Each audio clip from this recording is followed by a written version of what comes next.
right, I believe this means we are live. Ladies and gentlemen, boys and girls, tech fans of all shapes and sorts and sizes and persuasions, welcome to another episode of the Monday Morning Tech Chat Show on the SGGQA podcast channel. I'm Juan Carlos Bagnell, aka Some Gadget Guy, and that's the SGG of this terrible podcast name. But the Q&A is the important part. I like to have a question and answer, more interactive conversation about all the news. It's why I like to have my podcast on a Monday. We can kind of look back at the week before. And then also if any news broke over the weekend. And I want to jump pretty aggressively into like housekeeping and like getting into the news block. The stories this week, over the last week, were absolutely bonkers. I'm actually posting about half what I had in my show lineup. I trimmed a lot, and there were stories that in weeks past I maybe would have spent like a significant amount of time to like detail. Well, this is the problem with that and socialism and capitalism and blah blah blah, and like that was a story that had to go. So this podcast this week, just on the news block alone, could have been its own 2-hour show. But I also want to spend a little time chatting about some of the amazing gadgets that we've been playing with and some of the fun that we've been having. And I wanted to leave a little space there in the gadget block too. And we've got to, of course, address the controversy of Samsung's yet again misrepresenting the performance of their products. So, amazing crew in the chat already. Dave Burns is making fun of the new backdrop that we've got here on the video stream. Farhan, Zalbotnik, Aditya, Tech by Germain, McCorcoran, Ron Guido, Onscon, Barry. I think I have to get unimportant. Let's ban this user right here. That's good. Okay. To say Barry Johnson, Marilyn, Bray Gray, Al Sabakli, Kappa Cash. I'm scrolling up. Raymondit, Hawks Talks. What's up, Hawks? How you doing? J-Man 150. It's great. This I'm already feeling it. This is going to be a really fun show. I hope everybody had a lovely week last week and a lovely weekend. Surprisingly, got a little emotional during the Academy Awards. It was a really interesting show for folks who came out of entertainment and Hollywood, like my wife and I did. Some really fun moments and some, again, all the kudos and all the celebrations and all the accolades for the directors and producers and performers that won awards last night. Yeah, J-Man with 50. Node Will Smith this time. No, there wasn't any big salacious moment for this year's Academy Awards, which I like better. I think that's better. But it was also just kind of interesting to see a movie like Everything Everywhere All at Once sort of take its moment in the sun. I am a big ol' nerd, and you're telling me that there's a multiverse sci-fi action comedy, and that's the movie that the Academy backed this year.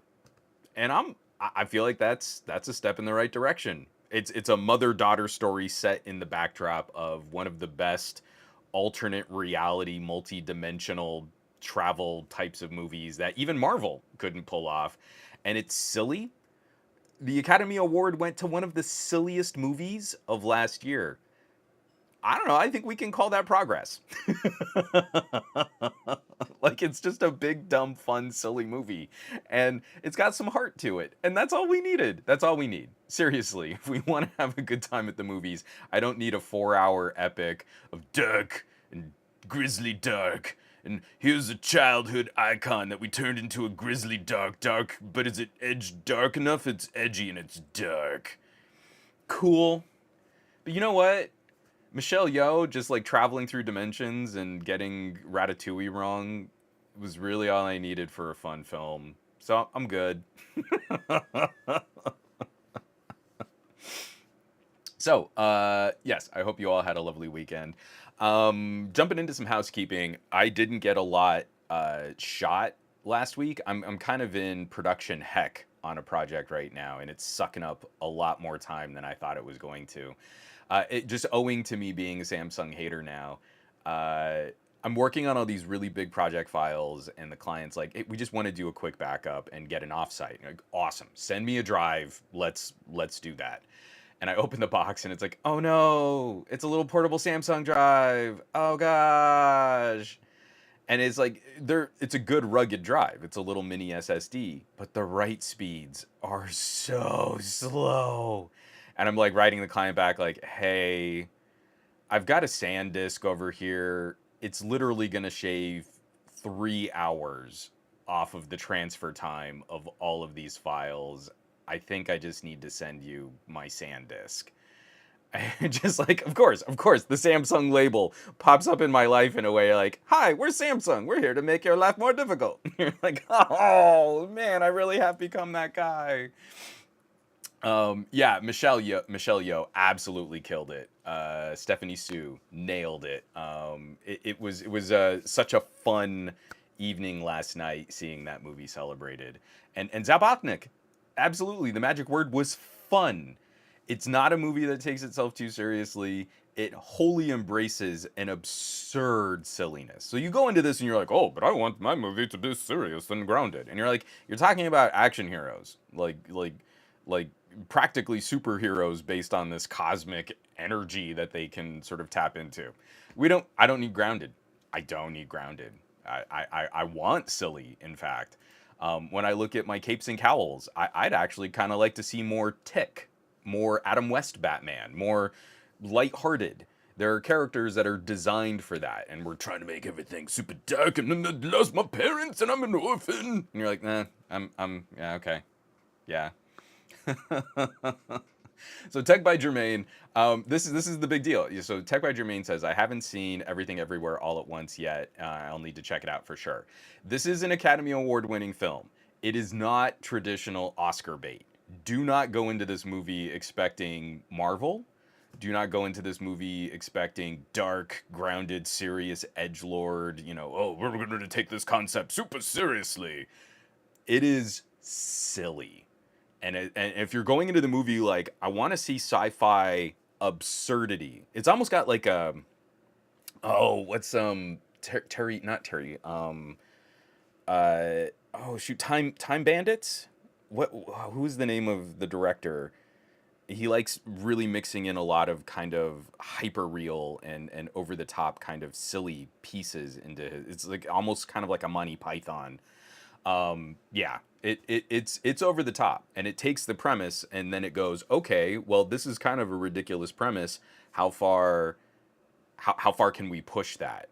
And that's what you're in for. So definitely when you're in the mood that you need like just something to take the edge off, pour a libation of your choosing, sit back, pop some popcorn, and just kind of be ready for silly. I really love that we can embrace something fun. Jumping into some housekeeping. Yeah, Dustadori. It's the best example of silly with heart, beautifully shot, brilliantly acted. And also, I was really excited that it won the Academy Award for editing. Putting all the pieces of a multiverse story together in a meaningful way that helps, each scene kind of helps empower the ridiculousness of the situation must have been a monumental task. And there are only a couple moments that I feel like, oh, okay, so this maybe wasn't a transition, or this isn't something that I'm trying to speak very generally here without like ruining the movie. But I that one I was like, if Everything Everywhere All at Once doesn't win for best editing, I'm gonna be crazy. I'm gonna go nuts, because it is also one of the best pieced together films for how ridiculous it actually gets. So now let's get to housekeeping, because there's not a lot. Let me screen share here. One of the biggies, this was not a sponsored video. Verizon 5G fixed wireless home broadband sending it back. I am so stoked that I took a test drive on Verizon's 5G. So fixed wireless is where you use basically what's a phone style radio, but it's more of a modem and router for your home, and it links up with a tower. I feel like this is probably the killer app for 5G towers. Is not oh, can your phone get super awesome download speeds if you stand on one foot directly under a tower and hold your breath? You know, like that's not really exciting to anyone. I feel like 5G has been kind of a bust for the mobile market. We were promised all of this IoT and all of these connected gadgets and your world connected and super fast download speeds. And you're like, yeah, it's kind of just LTE advanced. Like, it's not, you haven't changed the data connection to the tower. You've just given me a faster router, but you really needed to upgrade my modem. That's all lame. But when you have a fixed point looking at the tower and it doesn't move and the tower kind of knows where you are, and that link up is way better than I thought it was going to be. And so this to me is a legit competitor against a lot of fixed cable services. If you're not happy with Comcast or Spectrum, or if you have, heaven forbid, like really lame DSL, this is absolutely something you should take for a test drive. I was very impressed with how well this worked, and especially because we've been in torrential downpour. So we ran it for a month, and of that month, like half of that time was spent in rainy, murky, foggy, humid weather for California. And so the kinds of air conditions where I really feel like it would have been testing the signal reliability of the box, it did really well. There was a lot bigger. You can watch the video. I'm already re-explaining the video here, but it didn't ultimately work out for our needs, especially like kind of doing some price comparisons and what I need to rely on for uploads. But I was very happy with it, so definitely check that out. Then this was also kind of a big week for writing up some of the performance testing that I've been doing on the Xiaomi 13 and the Note 23. Let me screen share this again. Xiaomi 13 and Galaxy S23 Ultra by the benchmarks. Performance testing is go. And I just want to highlight sort of the intro to this, because if you follow your favorite tech reviewers, we're kind of in a stupid transition right now.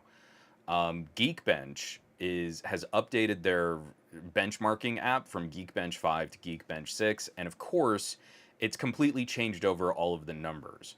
So if you've just sort of passively been paying attention to synthetic benchmarks, these numbers don't relate to each other. What would have been a 1,000-point score in Geekbench 5 has no direct correlation for Geekbench 6. And Geekbench 6 is also stupid broken for its GPU testing right now. So, I mean, if I were a tinfoil hat wearing conspiracy theorist, I would say on the surface that this is a conspiracy to make iPhones look better, because Vulkan GPU testing is broken on Qualcomm SoCs. So the most powerful chips that go into the most expensive Android phones are currently turning out scores like 30% of what they should be. So if you compare iPhone metal scores against Qualcomm Vulkan scores, you're like, well, the iPhone is like 4 times betterer. Qualcomm and Android, they just can't get anything right. And now us reviewers are going to have to sit there and take the time to retest these phones whenever Geekbench feels like updating their app and fixing this. There's one specific score. There's one specific test when you run the Vulkan test, the GPU test, and it fails. So instead of Geekbench, like, it has this little pop-up warning. I think it's like a face detection test or something like that. The face detection test has failed. You receive a score of 0. And you're like, I feel like that's not how you present data.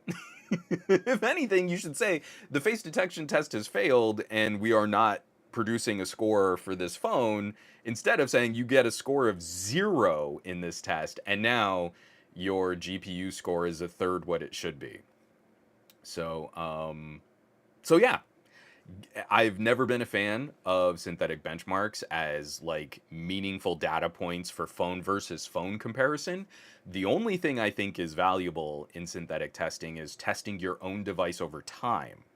So you run Geekbench when you first get your phone, you run Geekbench after a year, you run Geekbench after a major update, like going from Android 12 to Android 13. On one phone, comparing those scores, you can see how your phone is performing on these simple tests over time. Comparing a Geekbench score from a Samsung against a Geekbench score from a Vivo completely does not tell you which phone is going to be better at individual tasks. Comparing a Geekbench score between a Note 23 and a Pixel 7 Pro, you would expect the Note 23 to be like 80% faster in most tasks. Except the Pixel 7 Pro is still faster at things like complex video project rendering in 4K. The Pixel 7 Pro is faster than an iPhone 14 Pro Max in LumaFusion video project video rendering in 4K. I'm annoyed.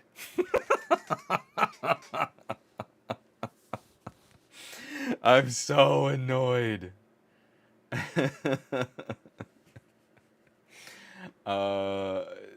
That's hilarious.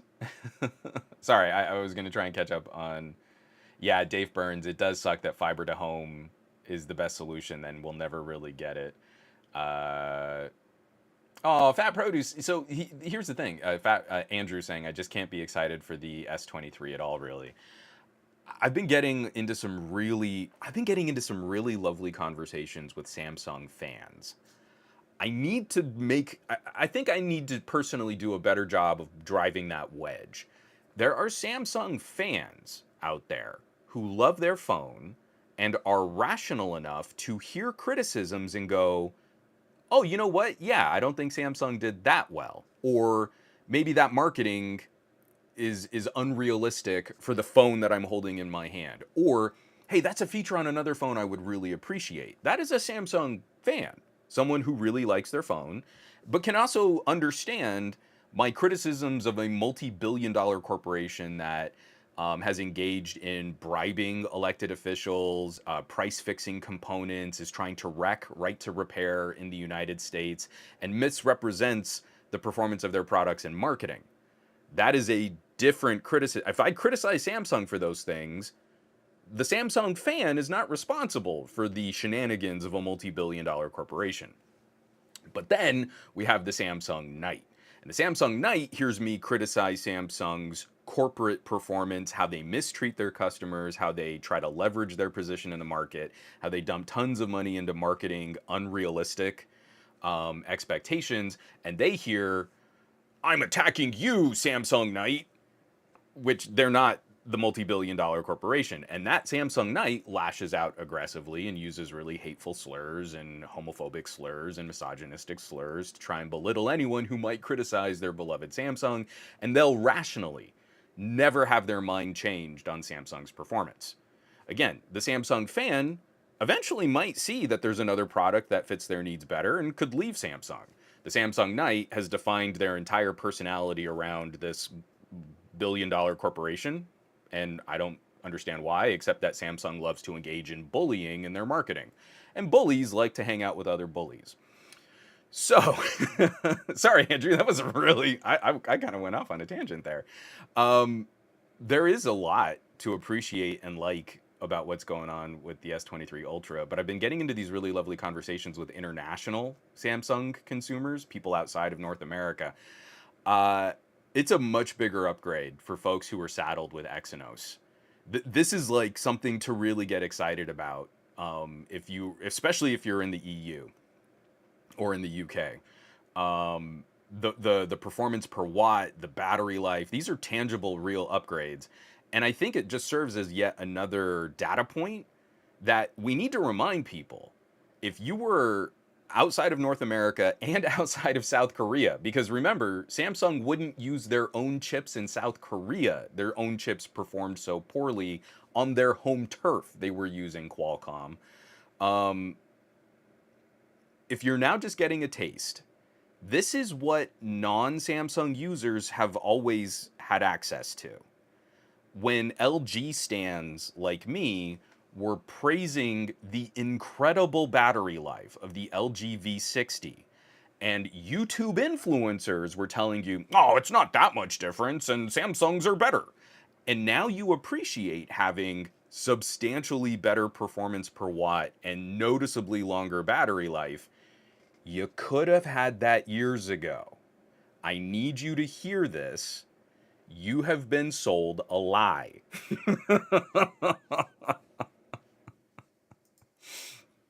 All right, so let me get out of the way here.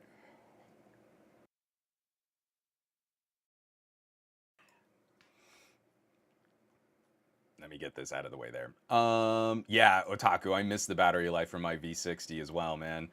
Yeah, the V60, and I loved the V60 because I could show like data, I could show battery life. It's like, yeah, I got 11 hours of screen on time, and 4 hours of that was powering two screens at the same time. And we're just now clawing our way back to how good the V60 was. My V60 is years old now, and I can pull it out and I can charge it up, and it'll last me 2 days on a charge. And that's with really heavy use. It was like my main fallback phone in between reviews. It's sad that now everyone's like, "Oh, the S23 Ultra's battery life is so amazing," and it's great. It's really good. With very like low level use, you can get like 3 days out of this phone. If that was something you valued, then you missed out on phones like the V60. Then that would have been a perk you would have liked. But again, we had a whole bunch of tech reviewers just like lockstep. Oh no, LG is not as good as Samsung. So you need a better phone that spends more on marketing and makes me more money on my YouTube videos. Oh, wait. So yeah, performance testing. That post is on the Patreon. I went through all of my bar graphs talking about video rendering, batch photo processing, podcast mixing, and there's some interesting results. You know, remember Samsung is making these huge claims about Snapdragon for Samsung being this significant performance advantage. And then also there's a part, I don't do a ton of game benchmarking these days. But just looking at a couple of the games that I like to run, that I actually like to play and I like to test, uh, there's something really frustrating about other reviewers only using games like Genshin Impact. I think it really grossly misrepresents the phones that are broadly better at gaming, but you're looking at this one PC port, which is not well optimized for Android. So it's yet another kind of plea that if you see your phone and you see this and it's not running this one game well, that doesn't tell you anything about the other games it might perform better at. And that actually is kind of a big plug for Samsung there. In the article, it's really frustrating that the Note 23 is kind of a lightning rod, and it prepared me for something that didn't really represent what the Note 23 could do.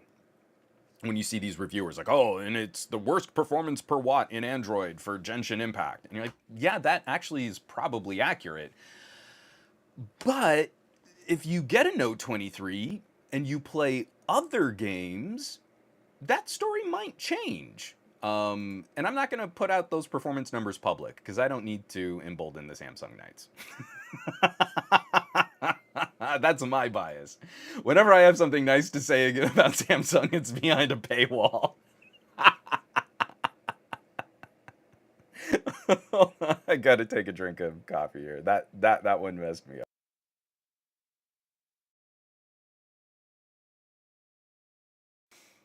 All right, so how about we get all of the stories that we're going to be talking about, the housekeeping, the news blog, the gadget blog, anything that we link to, all of those links will be in this week's show notes on somegadgetguide.com. We've got a bonkers news block to get through, and even with that detour, I managed to get housekeeping done in under a half hour, so we should jump on that. First of all, we're going to tag just a quick little bit of FCC news because this breaks my heart. I could not be more upset about this. Coming by way of Ars Technica and my newsman crush, John Brodkin, Biden FCC nominee withdraws, blaming cable lobby and unlimited dark money. Gigi Sohn gives up amid opposition from Republicans and Democrat Joe Manchin. Gigi Sohn would have been the best addition to the FCC we could have asked for. She was counsel under Tom Wheeler. She is one of the most outspoken and knowledgeable individuals on topics like net neutrality and broadband distribution. I am devastated that this entire political apparatus, these shenanigans have resulted in her stepping down from this appointment. Um, Personal attacks, again, misogynistic and homophobic attacks, just the worst of the worst instincts in political discourse, all aimed at her. And our FCC is still split. It should be a 5-member commission. We should have the ability to vote on policy. And right now it's in a deadlock. So it's now just a partisan deadlock, which does not represent what the American people voted for. The American people voted for a Democratic president, and that president should be allowed to appoint members to this chair. And that hasn't happened. And again, it's just every single time we get in this position, we let the conservatives stonewall. And then when the conservatives are power, they get to appoint whoever they want. And this one matters. This is how we fund broadband. A couple weeks back, we were talking about how carriers and ISPs were faking their coverage maps. Well, when they don't detail the appropriate coverage, they can block other companies from getting funds to better distribute broadband data to underserved communities. It's a really gross business tactic that the FCC should be able to regulate. But currently, the FCC is kind of tied up in this, well, we can't really do anything because every vote is a perfect split down these stupid partisan lines. So if we want to hold cable companies, ISPs, carriers to account, and when they do bad things with our broadband infrastructure, we need a regulatory agency that is able to regulate this market. Gigi Sohn would have been the absolute best member to add to this commission, and we should all be very upset that this is the way it's played out.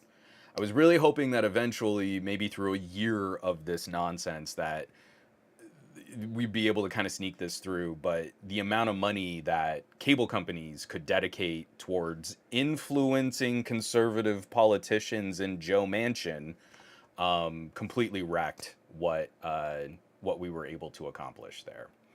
So it's really bad.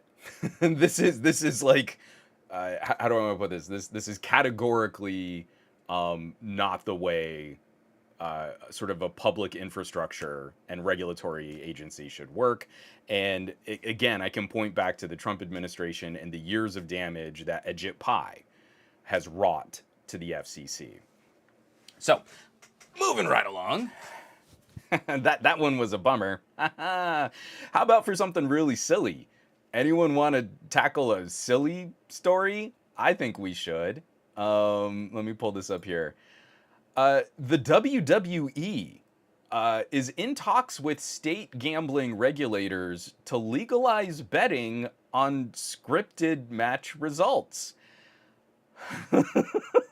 So this story comes by way of CNBC. Alex Sherman.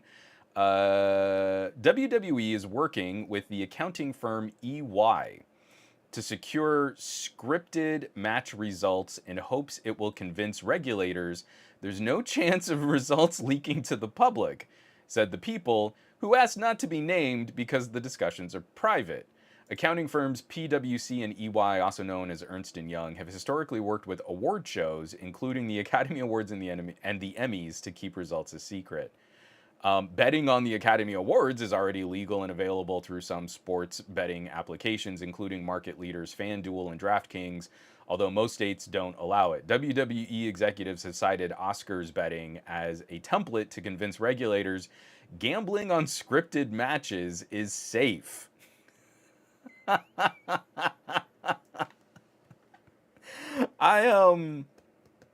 I have very complicated feelings on online sports betting and gambling, but and especially because there was like another post on Reddit of like, I think it was a college baseball game. Someone will correct me in the comments, but it's like the ump could not have been more wrong in calling strikes. Like the strike zone went from the batter's shoelaces to his chin.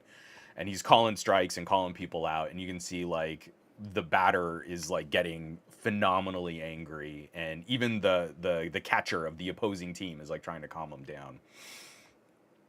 I have some problems with betting on fiction. I I was a huge pro wrestling fan when I was a kid. Jake the Snake was my dude.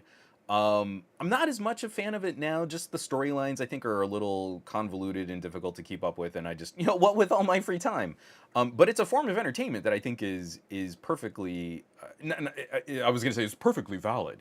No, it's fun. I mean, again, I was just plugging everything everywhere all at once. It's silly and it's absurd and it's over the top and it's vibrant and it's goofy and I want that. And I don't I really don't like the idea of normalizing betting on like fictional content. Like is there someone tell me because I genuinely don't know. I probably should have looked it up. Like if you go to Vegas and you go to like just a betting outlet. I don't know how any of this works. I don't spend any money on betting. Like, is there a market where you could go in and say, I'm going to put $50 down on Top Gun Maverick, that Maverick is not going to save the day at the end of the movie? So I've got $50 down. Top Gun Maverick, Maverick fails in the end, and the terrorists win. That's what I'm putting my money down. Like, can you do that? Is there some place where you can go in and say, hey, at the end of this Marvel movie, I think Ant-Man dies, and I'm going to put $100 down on Ant-Man dying at the end of this movie? Is that a thing? Because that's what we're trying to normalize with the WWE. That's the kind of entertainment that this is. It is the most incredible display of physical stunt performer acumen that you can see live, but it's scripted. At the end of Ip Man, I'm going to put $1,000 down that he decides not to train Bruce Lee. Well, actually, for Ip Man 1, that kind of works. So actually, I just kind of proved my point there. Maybe betting on movie plots is totally appropriate. I don't know. I'm just really bothered by the idea of the WWE doing this. It's crazy. Okay, McCorcoran 3, you can bet on box office results, but not the actual plot. Okay, so that makes sense to me. You can bet on this new movie release will Creed 3 exceed the box office reports from opening weekend, but you can't bet on will Creed win the boxing match at the end of the movie. Right, if we can bet on the WWE, shouldn't we be able to bet on Rocky films? Like, you go into a room and you have to take a lie detector test. Have you ever seen Rocky? No, I haven't. Okay, do you think Rocky wins at the end? Yeah, actually, I think he does. I'll put $100 down on Rocky winning at the end of Rocky 1. I guess that's betting. I don't know what the plot of the movie was. I guess I can throw money at a sports betting website. This one is hilarious. That is absolutely absurd to me. Yeah, true. Yeah, this again, but this is also why I think professional wrestling is so popular. There's something comforting about the plot lines of professional wrestling. From True Pal Tracks, if you watch a lot of pro wrestling, you can totally predict where it's going. It's a storyline. It's engaged. It's dramatic. It's like soap operas for dudes. I actually really enjoyed watching soap operas because it's over the top melodrama played in the biggest reactions with the widest faces, and like it's fun.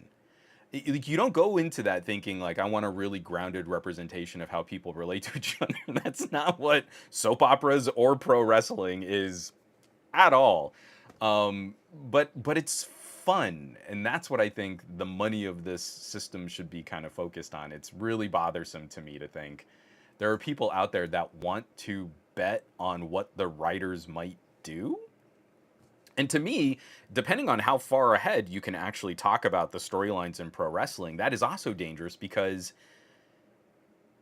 I mean, I wonder how you would regulate that. At some point, wouldn't you? I mean, I suppose you would say if we're going to allow betting on this, then we have we have finished the storyline and it's been submitted to a third party, kind of like an escrow, and then we're not allowed to make any changes to the performance. So I guess you could say that.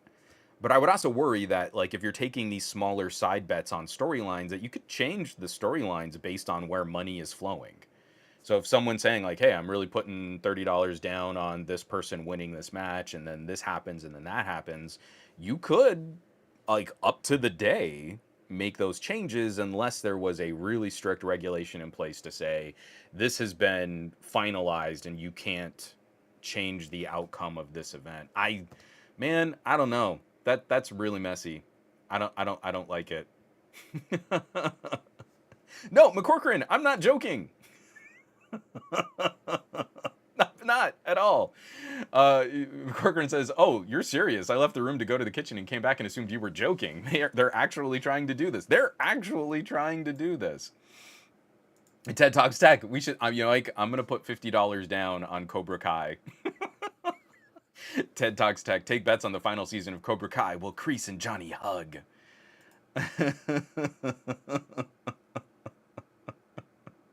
I love it. I love it. DTNL. I'm gonna put $500 down on Vader being Luke's father. I mean, it's father in German, right? Isn't that the German word for like parent or father or something? I don't know. Moving on in sort of the appreciation of where you live and whether or not you've had strong unions and reasonable labor practices. This story I thought was a little shocking. Coming by way of businessday.co.za, written up by Yoonsu Yim. I apologize for probably mispronouncing your name. South Korean government proposes increase in work week to 69 hours from 52 hours.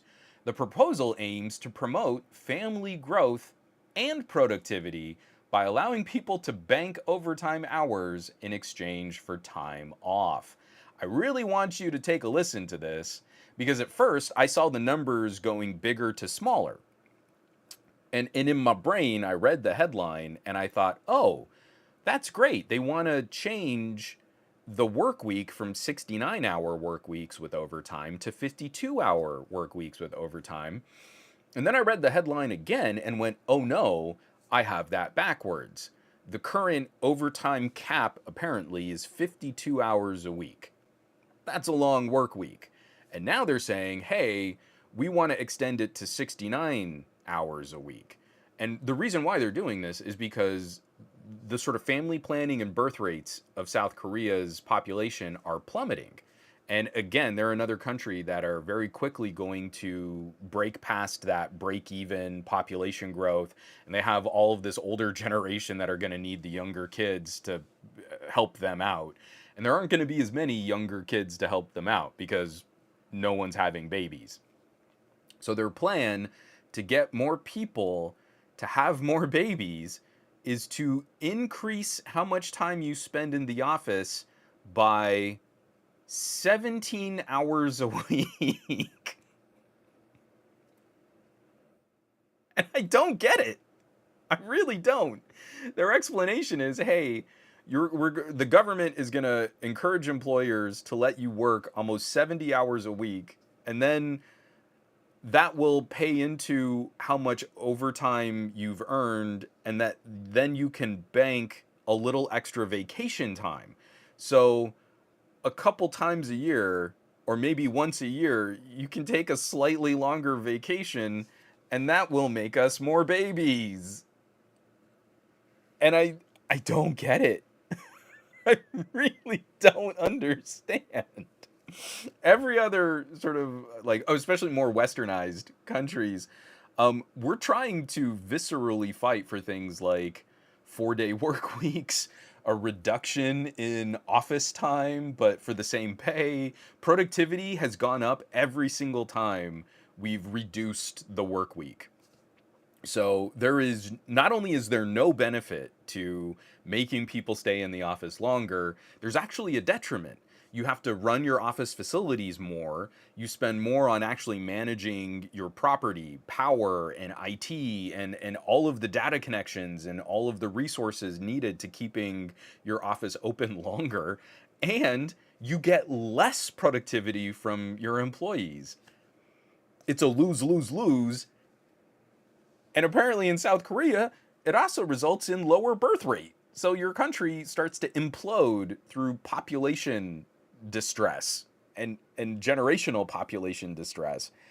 I, I, I'm flabbergasted. I really don't get how. I mean, I need to read this quote from the article. Hold on.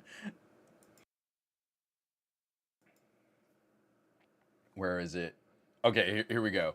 The government says the plan set to be announced next month will provide more flexibility in the labor market.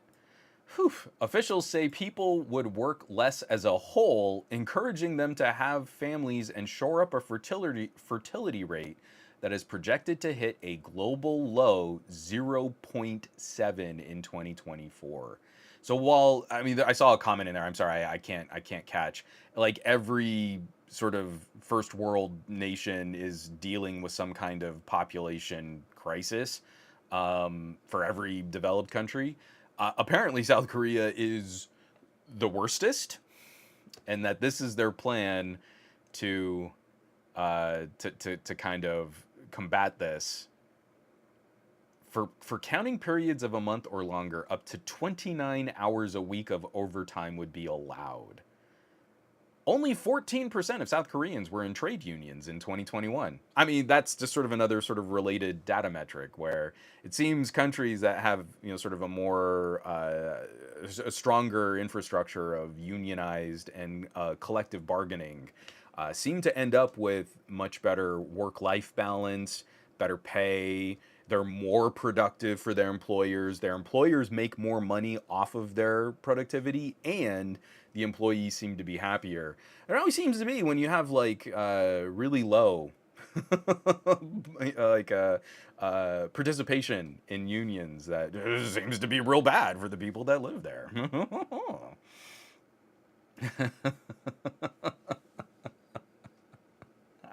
It's hilarious. Dave Burns, see also France.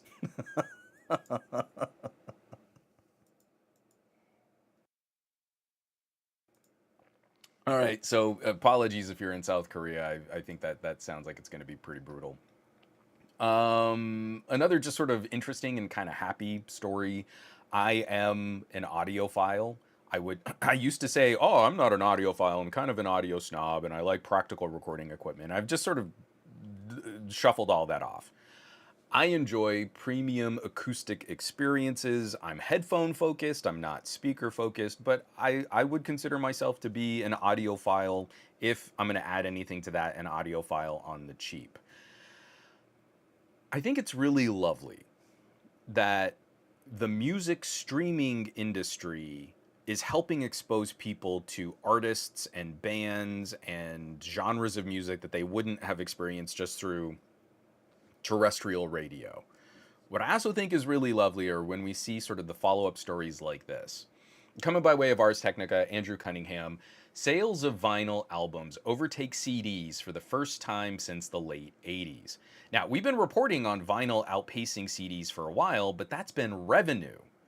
Vinyl revenue, I think, overtook. Oh, according to this graph here, somewhere around like 2019, 2020, vinyl revenue outpaced CD revenue, and that's just been steadily growing over the last several years. Especially with all of the hey, we're staying at home and we don't have anything to do, and some people started working on their music collection. Like if there's an album you really love, owning it as a tangible physical thing on vinyl is really really it's just like another part of the passion of collecting and experiencing and appreciating good music. I have a very limited selection of vinyl. I mean, I think I've only got 10 albums, and I don't even keep my turntable out. It's like a whole process for me to set that up and really listen to it. I am a digital nerd, but I have this love of that needle drop and the sound and the quality and sort of the warmth of what vinyl can do, especially when paired with the right headphones. But now, not just revenue, actual sales numbers of vinyl are outpacing CDs. And I'm hoping it's something that I can kind of also sort of share with my daughter. It was it was hilarious. She won some kind of raffle, and she got to draw a prize out of her school's like little raffle. And one of the things that was in the little prize box, one of the parents is a singer, and they submitted some copies of their Christmas album on CD in Spanish. And so she's reaching in there and she grabs this thing out and she's like, "Oh, I think I know what this is." And she tells her teachers, like, "Yeah, I think my dad has some of these."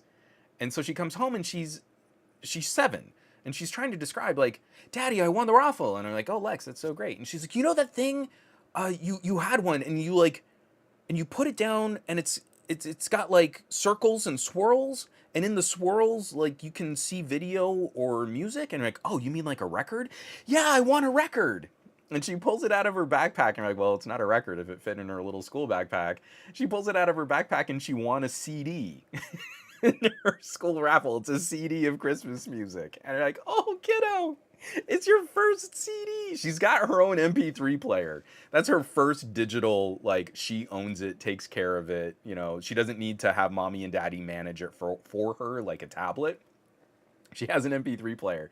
But now we have to stop sometimes. Like, one of the only disk drives in the house is on the PS4 and on my desktop. I have a huge workstation here where I put in a Blu-ray drive. And you're like, "Well, kiddo, there are only 2 machines in the whole house that can listen to your CD." So I might need to get her a CD player and let her go all retro. But she's like, "Oh, and I'm going to take care of it, and I can't touch the shiny part, but the other side tells you who the like," and it's like it's got album art and it's got all the songs are listed on the back. It just warmed my heart. And so again, just kind of extrapolating that there is something special about owning the physical thing, what delivers the music, and it's just exciting. I'm excited to see that vinyl is kind of becoming that collector appreciated kind of experience. You know, like, we're always going to have film cameras. They're just going to become more niche, more specialized, and just for a very small population of enthusiasts that love to shoot on film. I was actually shopping medium format film cameras. Like, I like it. You know, there's something really interesting about knowing I've got 24 exposures on this roll, and it's going to take me a week to get the film processed. Whatever photo I get out of this is going to be really precious for all that extra effort that went into it. You know, vinyl to me has that same kind of status. So I might need to, like, start bringing Lex into, maybe actually find a place to set up my turntable where it can just live, and then we can actually enjoy music. She's got a baller playlist. At some point, I might need to share Lex's girl power pop music playlist. It's got some. Here, let me read off. We did this before with Christmas music. Let me just pull it up on Qobuz right now. Good Grafe, Taylor Swift, Churches, Anna Kendrick, Purity Ring, Kelly Clarkson, Dua Lipa, Beyonce, Lady Gaga, Lorde, Avril Lavigne, Florence and the Machine, Rihanna, Miley Cyrus, Janelle Monáe, Sarah Bareilles, Katy Perry, Lauryn Hill, TLC, The Naked and Famous, Meghan Trainor, Pink, Zara Larson, and Paramore. Oh, and Halsey. My daughter came up with that playlist. My daughter's got pretty good taste in pop. I was like sitting down with Marie, like, she's got a couple bangers on here.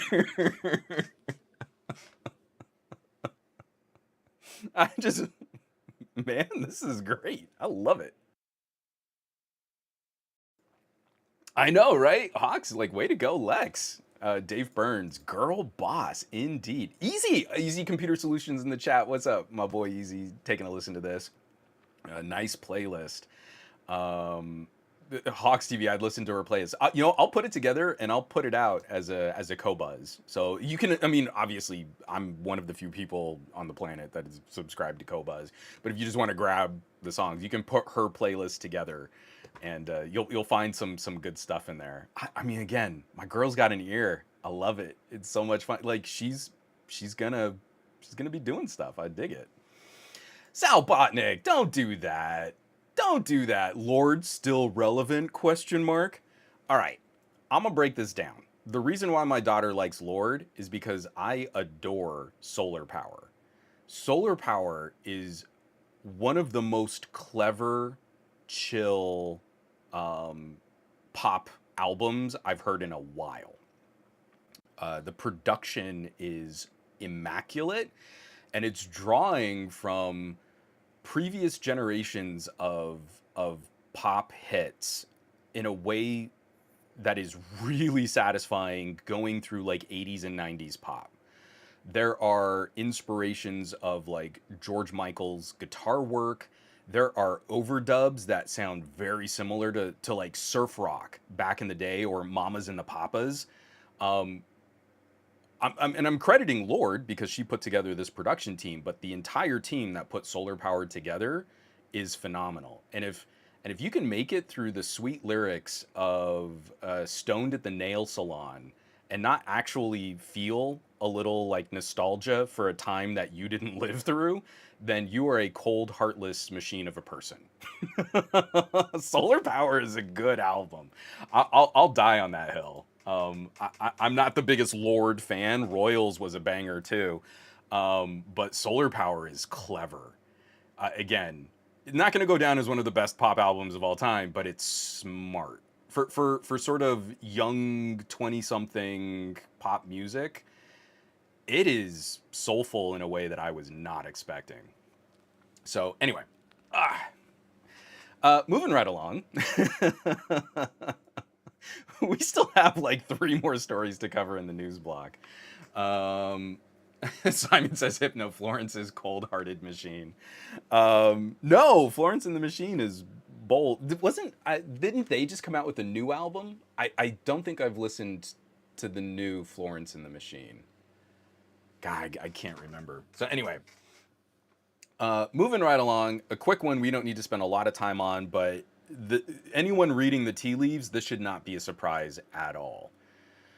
Elon Musk took over Twitter and was jokey, her, freeze peach. And basically his definition of freeze peach was, let's let a whole bunch of almost fascist, right-leaning conservatives back on the platform to spread disinformation and to harm actual discourse. Any discourse in earnest, we want people who will disrupt that, because that's controversial and that's dramatic and that gets more people looking at content on Twitter.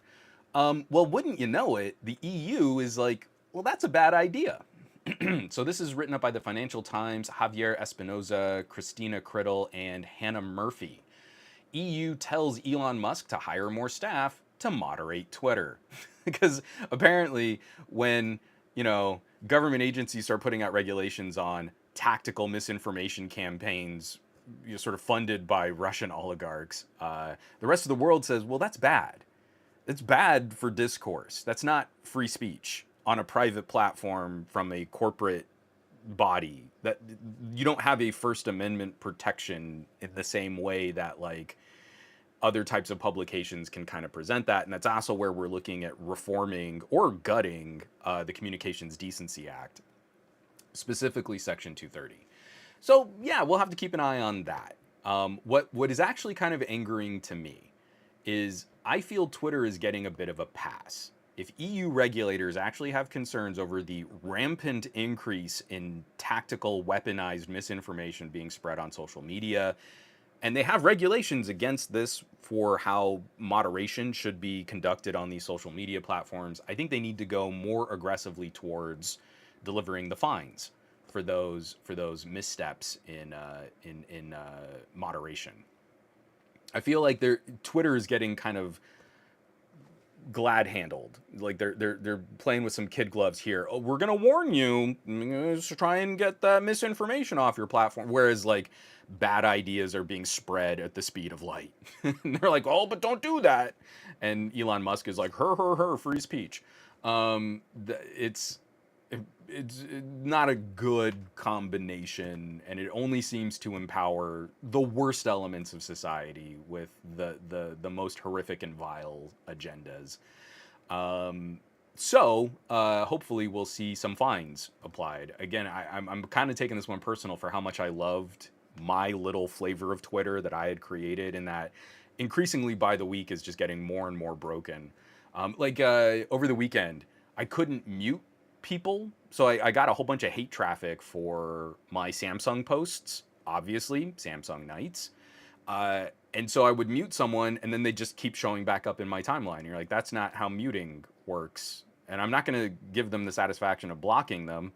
I guess I'm just going to get off Twitter for a while. And I kind of just left. So, yeah, it's pretty bad. It's pretty bad. And then lastly, I want to wrap up the news block with two stories here.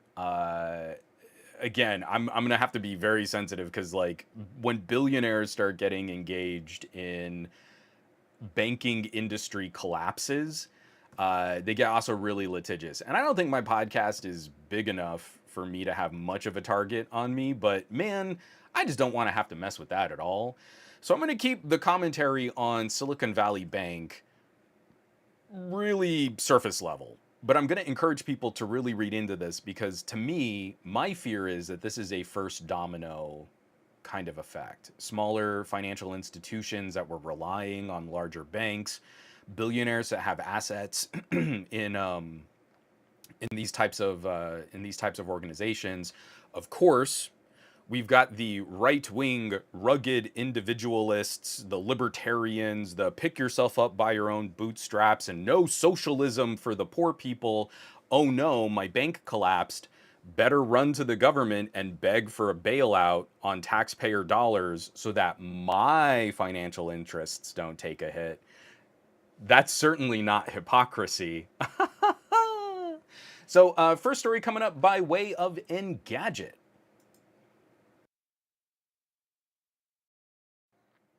U.S. regulators will protect all deposits at Silicon Valley Bank. All depositors, including companies like Etsy and Roku, will gain immediate access to their funds.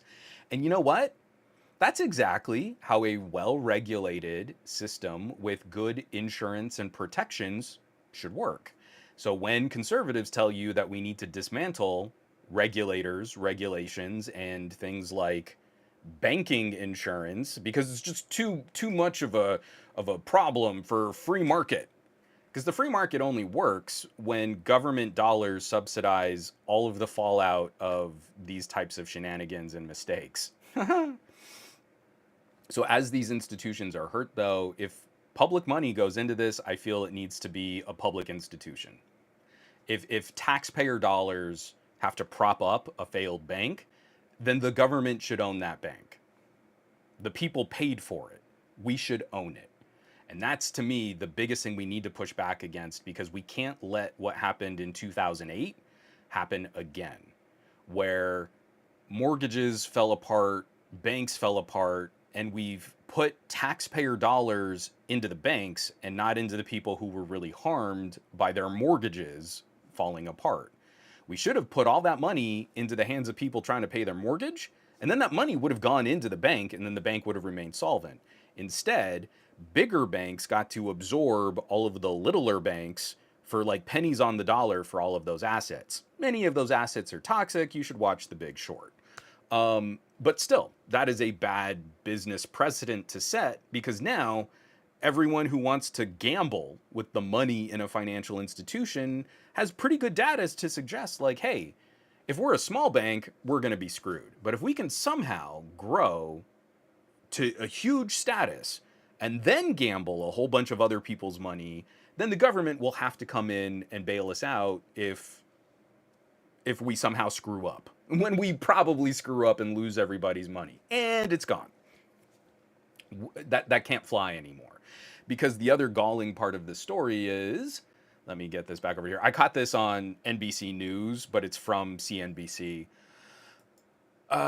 Silicon Valley Bank employees received annual bonuses hours before government takeover. So, all of the people who were, really into this SVB collapse, all of the really smart business people, right? Because we need to pay CEOs and executives millions and millions and millions of dollars because they're such good job creators. Because they're such good at the business. They do the business, and that's why we pay them infinitely more than their employees make. All of the people responsible for a run on this bank and this bank's complete collapse and demise, they all still got their bonuses. I know you were really worried about that. You were worried that the CEOs didn't get their fair compensation out of cratering a bank that was sort of the investment hub and money protection system for a ton of Silicon Valley tech startups, small businesses, and individual employees of those businesses. I know sure, all of those people got screwed, but did the CEO get his bonus? Did the executives get their bonuses? That's what we really need to know. As the bank was failing and couldn't pay money to the people that had put money in the bank, did we at least make sure we set aside all the cash for the bonuses? Won't someone please think of the millionaire bonuses? I'm definitely being hyperbolic because, I mean, bonuses paid all the way down to individual levels at like thousands of dollars. So that's not an executive bonus or an executive compensation package. But I think it's a bad look. I feel like we could do better. So I feel we need to take the remnants of this collapsed financial institution and turn it into the backbone of a public system. I think what we should do is staple SVB, the core husk, the skeleton of this failed bank, and attach it to the post office. And I feel like the post office could start to become not just a way that you send and receive goods, but in some countries and in some communities, it's also like the sort of first step financial institution, and it's publicly backed. I would want my tax dollars to go into that. I want my tax dollars funding a healthier postal service. I want post office employees to be paid fairly for the incredible conditions that they do work in. I want like the costs of that to subsidize sending packages across the country. That is not a line item deficit on our country's tax dollar sheet. That is a service that I am happy to pay money to subsidize. And it could become the first step for a lot of disadvantaged communities so that people have some resource for better financial stability, as opposed to like check cashing services and payday loans. You could work directly with the federal government, subsidized by my Californian tax dollars, to have better financial stability. Take SVB, take the infrastructure, own it because we paid for it by bailing them out, and then start that as the transition into better wealth and better prosperity for people across the entire country. Right now, if you live in California, your federal tax dollars go to other states more than we get federal tax dollars here in California. If I'm going to subsidize other states, especially states that take more federal dollars, mostly conservative leaning states that they seem to be fine with socialism, I want a better return on my investment. I want better schools, better hospitals, better healthcare, better emergency responders, better resources for emergency responders. I shouldn't say better emergency responders. And I want a whole lot of money going into veterans programs for people who served in the military. That's what I want my tax dollars going towards. I don't want my tax dollars going towards executive bonuses for a failed bank. And I feel like that's a note most people could kind of agree with.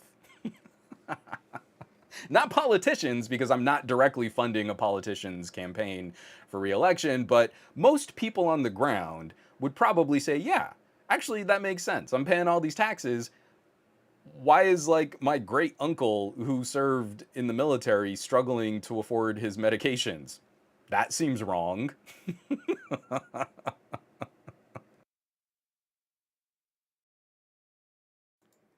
So joke, joke, joke, joke, joke, late stage capitalism. Boo. Oh, right. I kind of stuck the landing on the news blog. This is I don't know why my camera is like so low. I need to I need to mess around. I might stop using NVIDIA like the way that it kind of does head tracking. Um, because it's like it always manages to like put my eyes just under halfway. And like that's weird because that means like my chin is right on the bottom border. I don't know. We'll mess with it. I just think it looks funky. I like having the sort of flexibility to move around a little bit, which is also why I use a wireless mic for my podcast. It's not the best audio, but I hate having my head in a vice to talk for 2 hours. But yeah, that might need to change.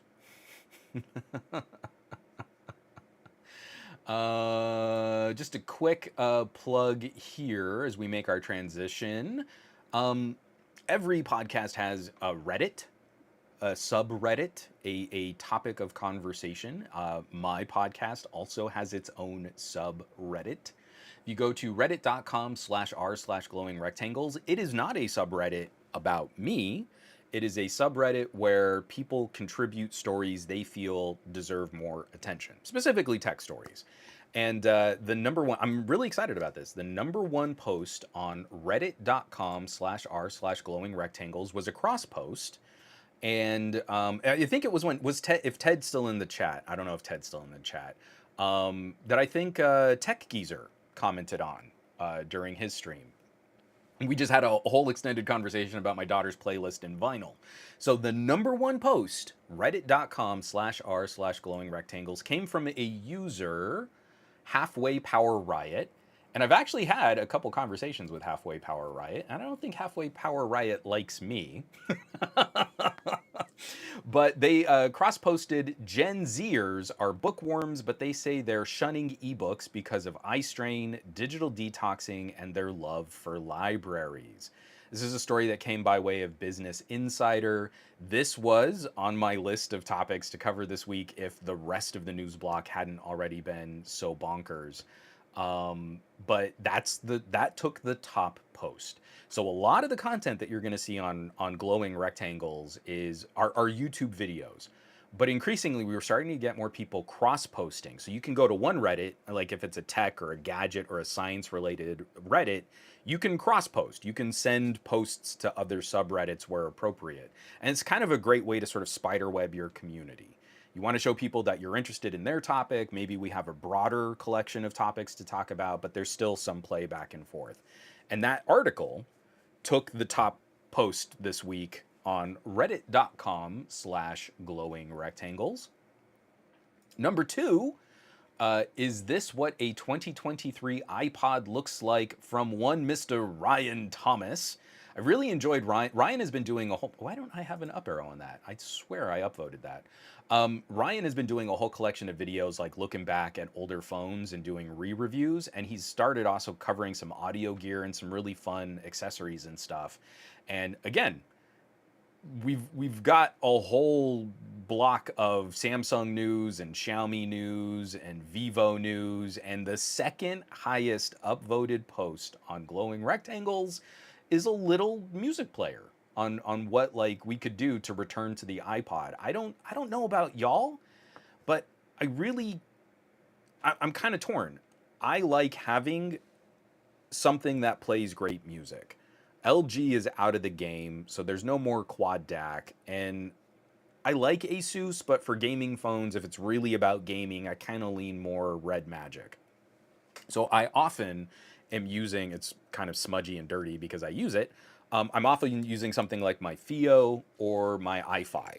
These are sort of my go-to portable DACs that can go cabled or go Bluetooth. But if I'm already holding something that's bigger than an iPod Nano, maybe I should just go back to a dedicated music player. The advancements and the improvements to mobile audio processing in very tiny form factors with incredible amps, incredible DACs, maybe I just need to go back to this having its own built-in storage as opposed to connecting to a phone. I mean, like, I'm kind of torn. This can also be like my microphone for phone calls. That that's kind of a thing. But it maybe makes sense to someone out there where if your phone's not going to get the job done anymore, maybe it's time to look at a dedicated device instead. And there are plenty. I mean, like, I'm holding up the two companies I'm most familiar with. I've loved Theo Gear, and I've just recently become kind of a convert to iFi. There are a bunch of really great players out there in this market. And then the number three is some dork in a hat talking about Verizon 5G home broadband. Rounding out the top five, we've got a monster post from Gary Explains. I added more RAM to my laptop and almost doubled its performance. Gary explains things that are worth explaining, and I would highly recommend, if you're not already, subscribing to his channel. And then rounding out the top five, Damian Wild, 1 week with the Xiaomi 13 Pro. Beastly beauty. I just want to highlight, as I don't even know if he's still in the chat too, Jermaine just missed the top five. Tech by Jermaine, Xiaomi 13 Pro versus Vivo X90 Pro, low light photography, and there's a clear winner. And so Tech by Jermaine, the number 6 post, made it really close to this week's top 5 lineup. Reddit.com/r/glowing rectangle, still the labor of love. We've been having some ebb and flow. Some weeks are really, really hot. Some weeks have been dead. And again, I've got 50 people concurrently watching this stream. If everybody in the stream just upvoted a few posts right now, you would radically change the lineup for next week's for next week's order of posts. It's the place to share content you feel deserves more attention. Obviously, that can mean tech content creators with millions of subscribers, but it's a lot more fun seeing when people are mixing this up and you're seeing good content rise to the top, and then someone has like 3,000 YouTube subs. Because the content doesn't, the number of subscribers doesn't mean you have better content. Can confirm, I have 150,000 subscribers on YouTube, and you don't get the best content from me. Barry Johnson, I will let Jermaine know. Good, thank you. Someone should let him know. That was, and again, when you put the effort into shooting like photos and samples, editing all that, analyzing the footage, putting it all together, trying to come to a conclusion, that is a lot of work. And it's a lot of work to do it well. So it really deserves a lot more attention when someone's doing that well. Here, let me get this out of the way. Geet Madden, think the device in the video can bed used standalone and with a phone. I might be confusing it with another product. I'm not sure. I'm sorry, Geet. I don't know what you're talking about. From Zalbotnik, what are you using when you're at your desk? So at my desk, I have 3 different audio sources. One, I'm just slumming with my Focusrite. So it's a recording audio interface. That's not really, I mean, it works. It's not great for that kind of audiophile listening experience. I've had a couple smaller, like I've got a shite, I don't know. It cracks me up. The name of the company is sounds like a swear word, but I haven't used it in a while. It's actually an amp that's in my closet right now because recently the most the sort of the most exciting aspect of mobile have been these new dongle DACs, these new THX AAA rated amps. Have been really, really good, and I haven't felt the same need to have a standalone amp on my desk. So the main, when I'm just sort of sitting at my desk, I'll turn to the iFi, because the iFi Griffin is a little bit bigger. It's kind of a chunky boy. Like, this is technically Bluetooth and portable, but I wouldn't put this in like a back pocket, right? It's just too big.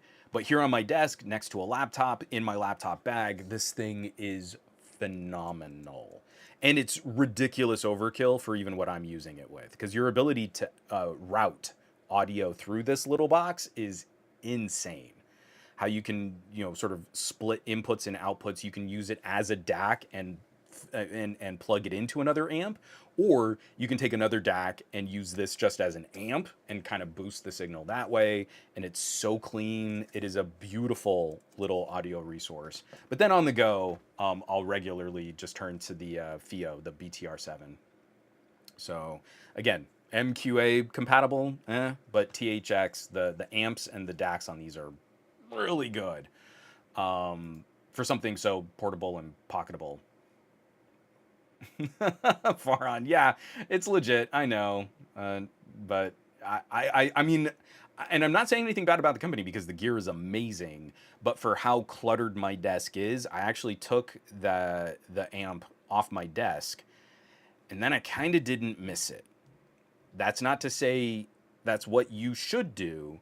I'm just saying that's what ended up happening as I started playing with more FIOs. Like the FIO Q3 kind of pushed me in that direction a little bit. And then the BTR, the new BTR and the iFi, I don't know that I'll go back to having that kind of audio processing hardware on my desk here. So yeah, it's good. It's real good. Oh, Jermaine is back. Everyone say congrats, Jermaine. Number 6. It is an honor. Sorry, I was shopping and cooking.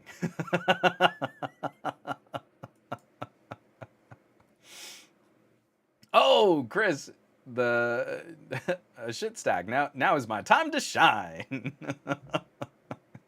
Good job, Chris. That's hilarious. All right. We've got a couple Samsung stories that we need to cover in the gadget block, but I want to start with just one quick little on marketing and branding. I'm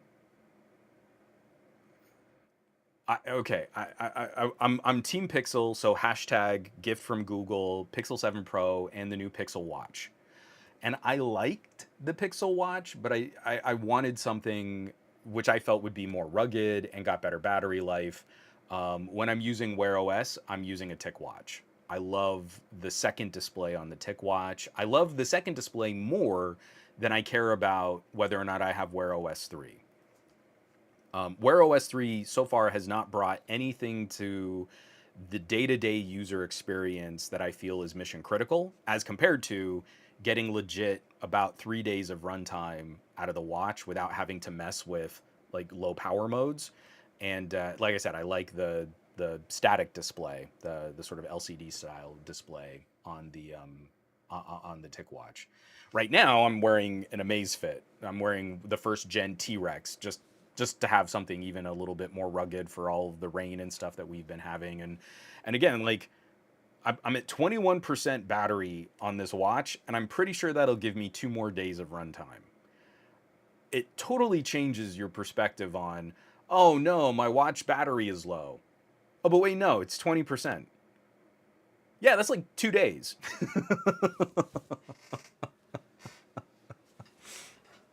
So, yeah, it's kind of funny.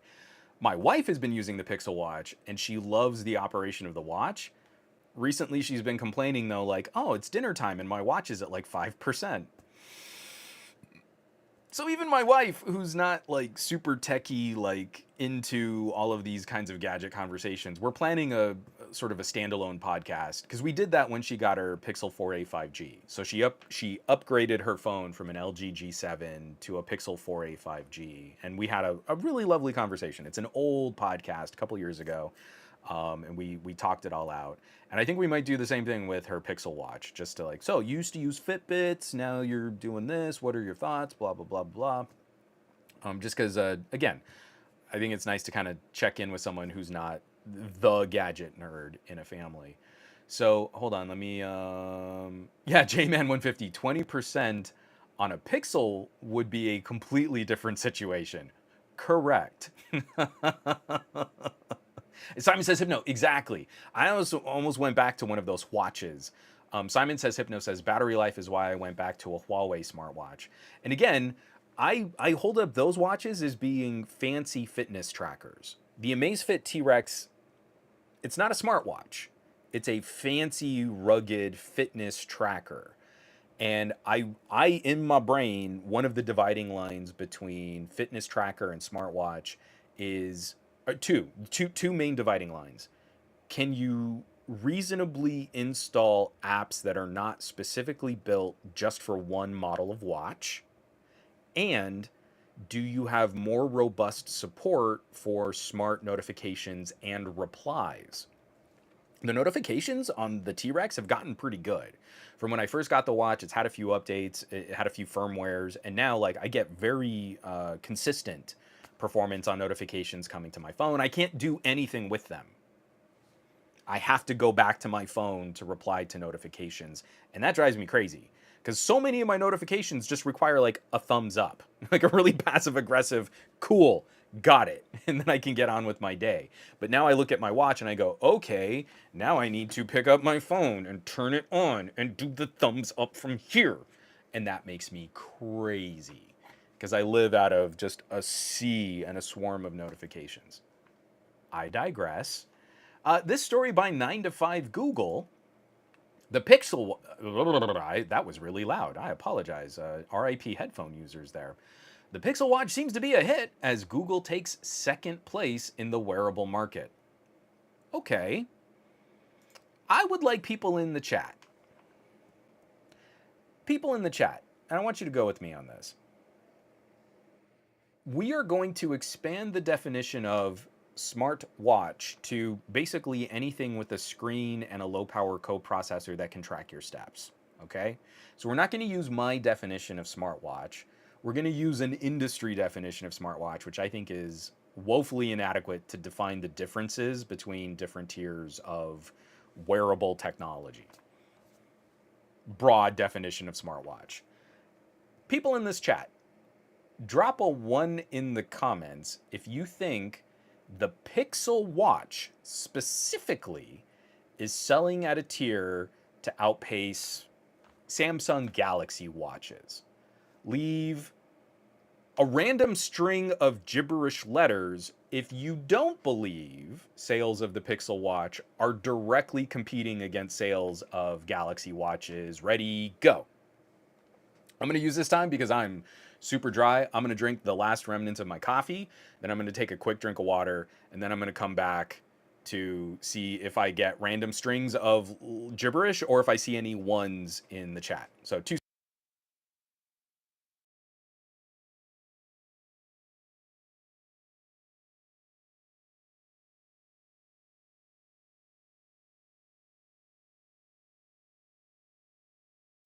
And I almost spat water all over my wireless mic. So Simon Says Hypno says 0. Okay. I mean, that's not following instructions, but I feel like that's still clear.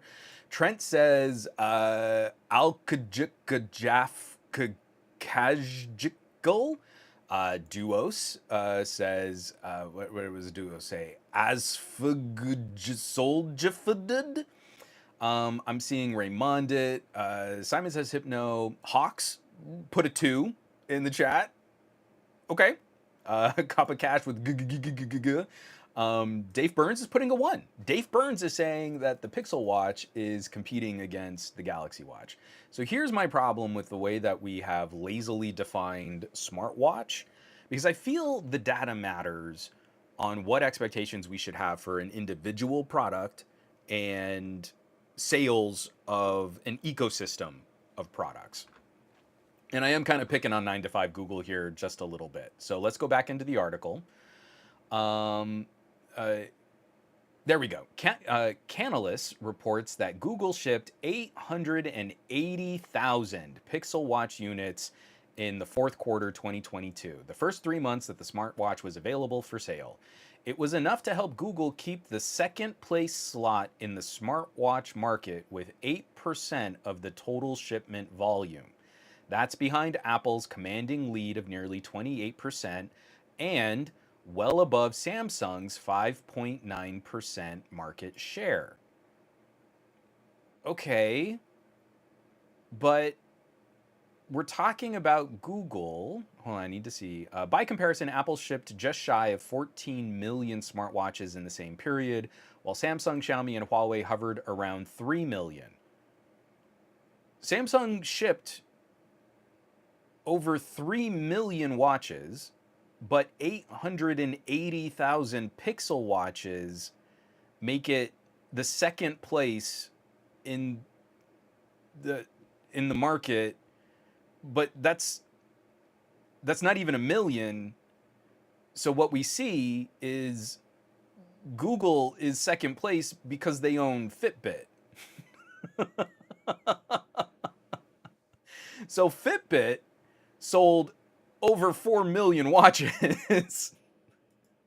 Fitbit sold 4 million watches. The Pixel watches almost a million units in that one quarter.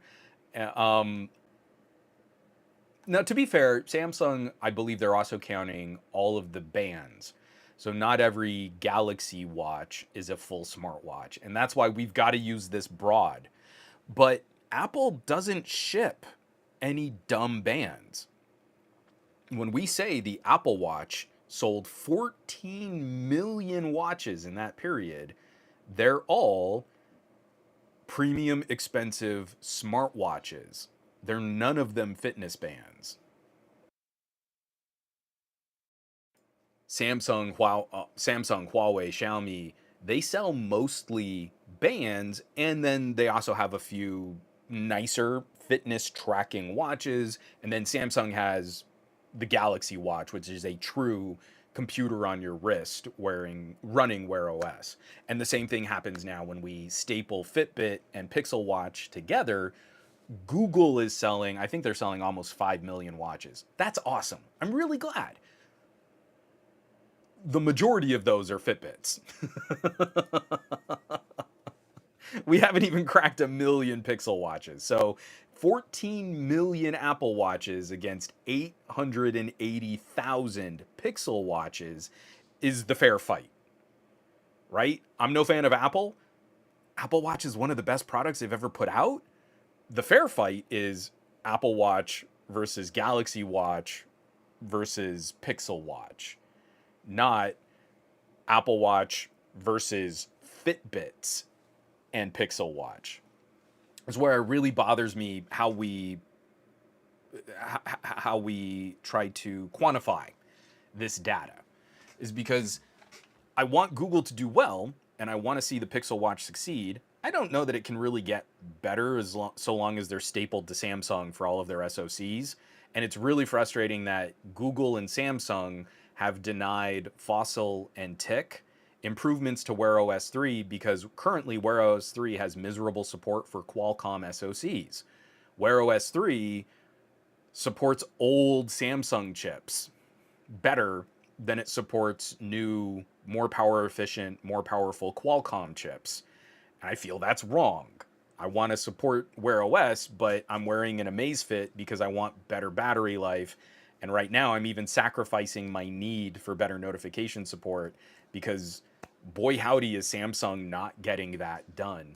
But I also really appreciated, I don't know how you pronounce the name of this analyst, Canalys, I think is how you pronounce it. Because if we scroll down to their overall market, from 2021 to 2022, we've mostly seen growth. The company that took the steepest dive was Xiaomi. So they lost, they say 41% drop. But that's, yeah, I mean, they're still in the top mix of some of the best selling watches. And I think Xiaomi is still outpacing Samsung, all watches and bands combined. But I love seeing this breakdown because we see big bar graphs for Apple. We see smaller bar graphs for Xiaomi, Huawei, Samsung, Google. We see actually kind of a decline, but increased sales of the Pixel Watch have helped Google plus Fitbit kind of keep their position. But then if you look at the whole rest of the wearable market, it dwarfs Apple in this. There is still huge opportunity. We have not hit a plateau point on fitness bands and smartwatches. Like recently, we've been talking about how Bluetooth earbuds are kind of hitting their peak. They're kind of plateauing as an accessory that manufacturers can make more money on. We're now not finding new consumers to buy Bluetooth earbuds we're now just going to be selling Bluetooth earbuds to the same group of consumers as their older earbuds wear out, which has always been the sort of hook of true wireless. True wireless earbuds will never last as long as a good cabled pair of headphones because they have batteries and little electronic components. You've got to manage a case. All of those things are built to wear out faster than a really nice pair of earbuds that you can replace the cable. Like I've got a couple on my desk. These are my Mi Audio not Pinnacle. What are these? I can't remember what these are called now. The premium earbuds that Mi Audio put out. I've replaced the cable on these. I love these earbuds. They have been in my little like travel pouch for a couple years now. They're awesome. But I can do that. I can just pop the cable and put a new one on and I'm ready to go again. If the battery dies on your true wireless, you've just got to buy more true wireless earbuds to kind of keep the same features and the same experience. I love seeing that bar graph, as I think there's a huge future and a huge potential untapped for wearable technology. I don't believe the current slate of smartwatches and fitness trackers have really encouraged consumers to make that jump. And there are still so many people out there that haven't found a good solution for their needs. They haven't experienced better notification support. They haven't just had the passive data of like, oh, did I get all my steps today? Cool. What's my heart doing? Oh no, AFib. Like that is a market that hasn't been fully tapped yet. So when we see, like, oh, was the Pixel Watch going to be good? There's a huge collection of consumers out there that could probably start making that transition. And we just need to see if these companies can make products that are compelling and that are interesting so that consumers might give them a shot. So it's pretty crazy. I mean, like when you really see, hey, let's put this together, a basic fitness tracking watch versus a band versus a smartwatch, the potential for smartwatch customers, my definition of smartwatch, is enormous. And Apple hasn't like locked that market yet. There's room. There's plenty of room to compete and deliver products and get consumers excited about this. DTNL. Oh no, AFib. Oh no. Sorry. Dave Burns Liz loves her Mi Audio. So Marie is still on her custom molded Mi Audio. Those, man, they make such good monitors, and I really love their MX series. Really, I mean, amazing bang for buck. And then I could spend way too much time rattling off all my favorite earbud manufacturers right now. So I said we had a pair of Samsung stories. I did want to highlight just one more Samsung news article. Here's another example of Samsung not getting the job done. And I feel like we should all be happy about this because it means in the short term, we're going to get a better product. In the long term, it makes me really anxious that Samsung has not improved their competitive capabilities on making good processors for things like phones and watches. It makes me really anxious that the next Pixel is going to be saddled with hardware that is not going to be competitive, even with Google's incredible ability to optimize and create custom experiences on that hardware. I want to see Samsung do better. Samsung will not do better if we just act like everything's okay. We need to highlight when Samsung is not getting it done, and Qualcomm is helping us out with that. This is from sammobile.com, written up by Asif Shaikh. I apologize because I have definitely mispronounced your name. Qualcomm just teased the date for its next launch event, and rumors indicate that the company will unveil the Snapdragon 7 Plus Gen 1 on March 17, 2023, just a couple days away. The successor to last year's Snapdragon 7 Gen 1 processor, and it's expected to bring faster performance and efficiency, but it's terrible news for Samsung's contract chip manufacturing business. Samsung will not be making the 7 Plus Gen 1. That's going back to TSMC also. So 4 nanometer fabrication process. And from everything that I'm kind of reading about this chip, it looks like it's gonna kind of be just an underclocked version of the 8 Plus Gen 1, which would be astounding performance to start getting in like $300 and $400 phones. The Snapdragon 778 is a much better chip than I was expecting it to be. It brings us up to like Snapdragon 855 performance. New phones aiming for $300 to $400 are going to be getting chips that are just slightly below the performance of the current of the iPhone 14. That's the performance tier that the 8 Plus Gen 1 hit, that performance per watt. So just under what a $900 or I guess an $800 iPhone will deliver is just going to become commonplace for $300 to $400 Android phones. Um, that's kind of a big deal. That's a really big deal. And it's also upsetting because we do need Samsung to step up their game. We need better competition in this space. We need someone to put pressure on TSMC. Right now, it seems like for the next generation of fabrication process, Apple is just going to eclipse everybody else. They're purposely buying up manufacturing on TSMC's 3 nanometer production just so that competitors don't have access to it. It's really bad when only one company can occupy all of the most bleeding edge high tech manufacturing. And we'll get into other political issues with Taiwan and silicon and all of that stuff too. But if Samsung can't step this up, then it's going to be an entire generation of products that Apple will have exclusivity on this technological development from TSMC before competing devices get their fair crack at also having a competitive fabrication process. So step it up, Samsung. As much as I really despise your PR and your marketing, this is exactly where we need a market leader, a self-described market leader to be competitive so that we can kind of keep other companies and industries up to speed with what's going on in this market. So yeah, the 7 Plus Gen 1 looks like it's going to be an absolute monster.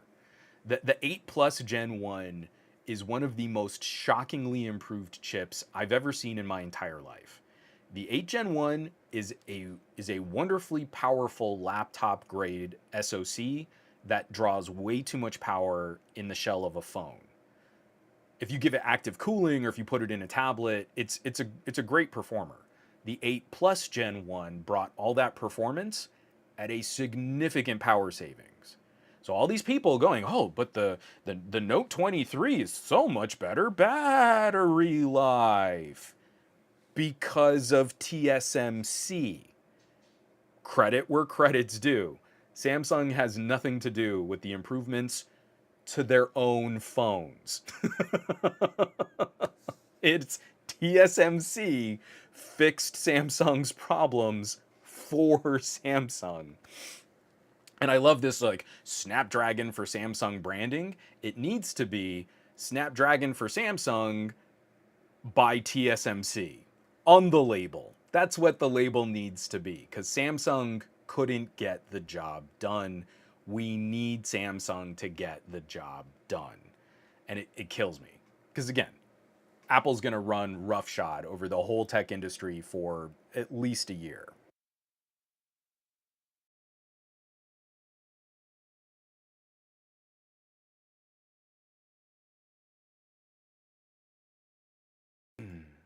From Farhan, the Xiaomi 13 Lite is the only global phone with the 7 Gen 1, and it got beaten by the OnePlus Nord 2T with the Dimensity 1300 SoC in GSM Arena's benchmark test.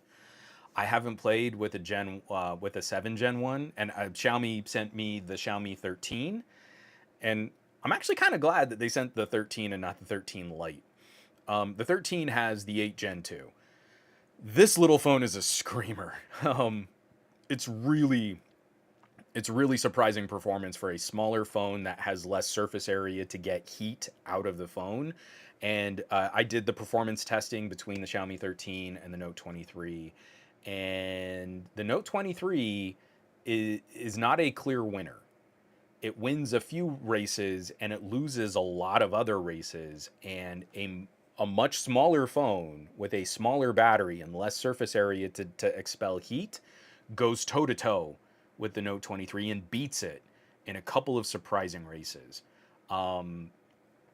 MediaTek, on the flip side of this, when we start talking about not just performance per watt, but performance per watt per dollar, is aggressive. I mean, it's just really, really good stuff. I almost splurged on a Lenovo tablet, the new P11 Gen 2, because it's running one of the new Compagno uh, SoCs. So we have Dimensity in phones and we have Compagno in tablets and Chromebooks.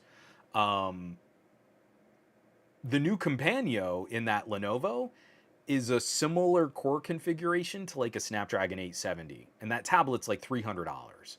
That is insane performance to put into such an inexpensive tablet, and it has like Lenovo added a desktop mode and all this stuff. I mean, now that I'm talking about it, I might just pull the trigger and buy that stupid tablet. I really don't need to buy a tablet.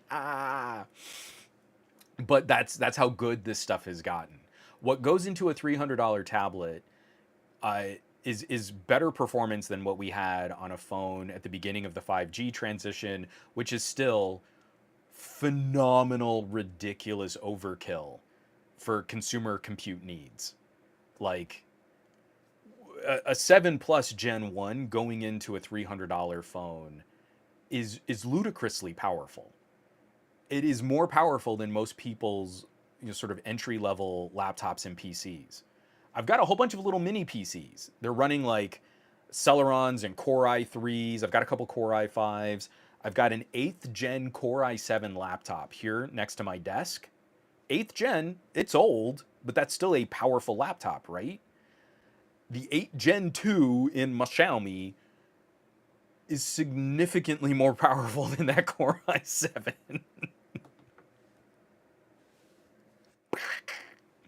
I love it. I love it so much. Mobile and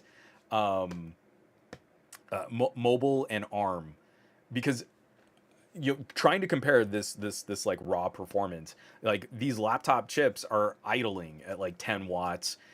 Peak power draw can be as high as like 50 watts, depending on what kind of setup you've got. I had the creator laptop that needed to be plugged in for the GPU to work properly. Like, yeah, you can do stupid powerful things in a portable shell, but right now in a phone, I've got something that is roughly as powerful as, I mean, I would want to say this is roughly as powerful as like 10th or 11th gen Core i5, somewhere in there.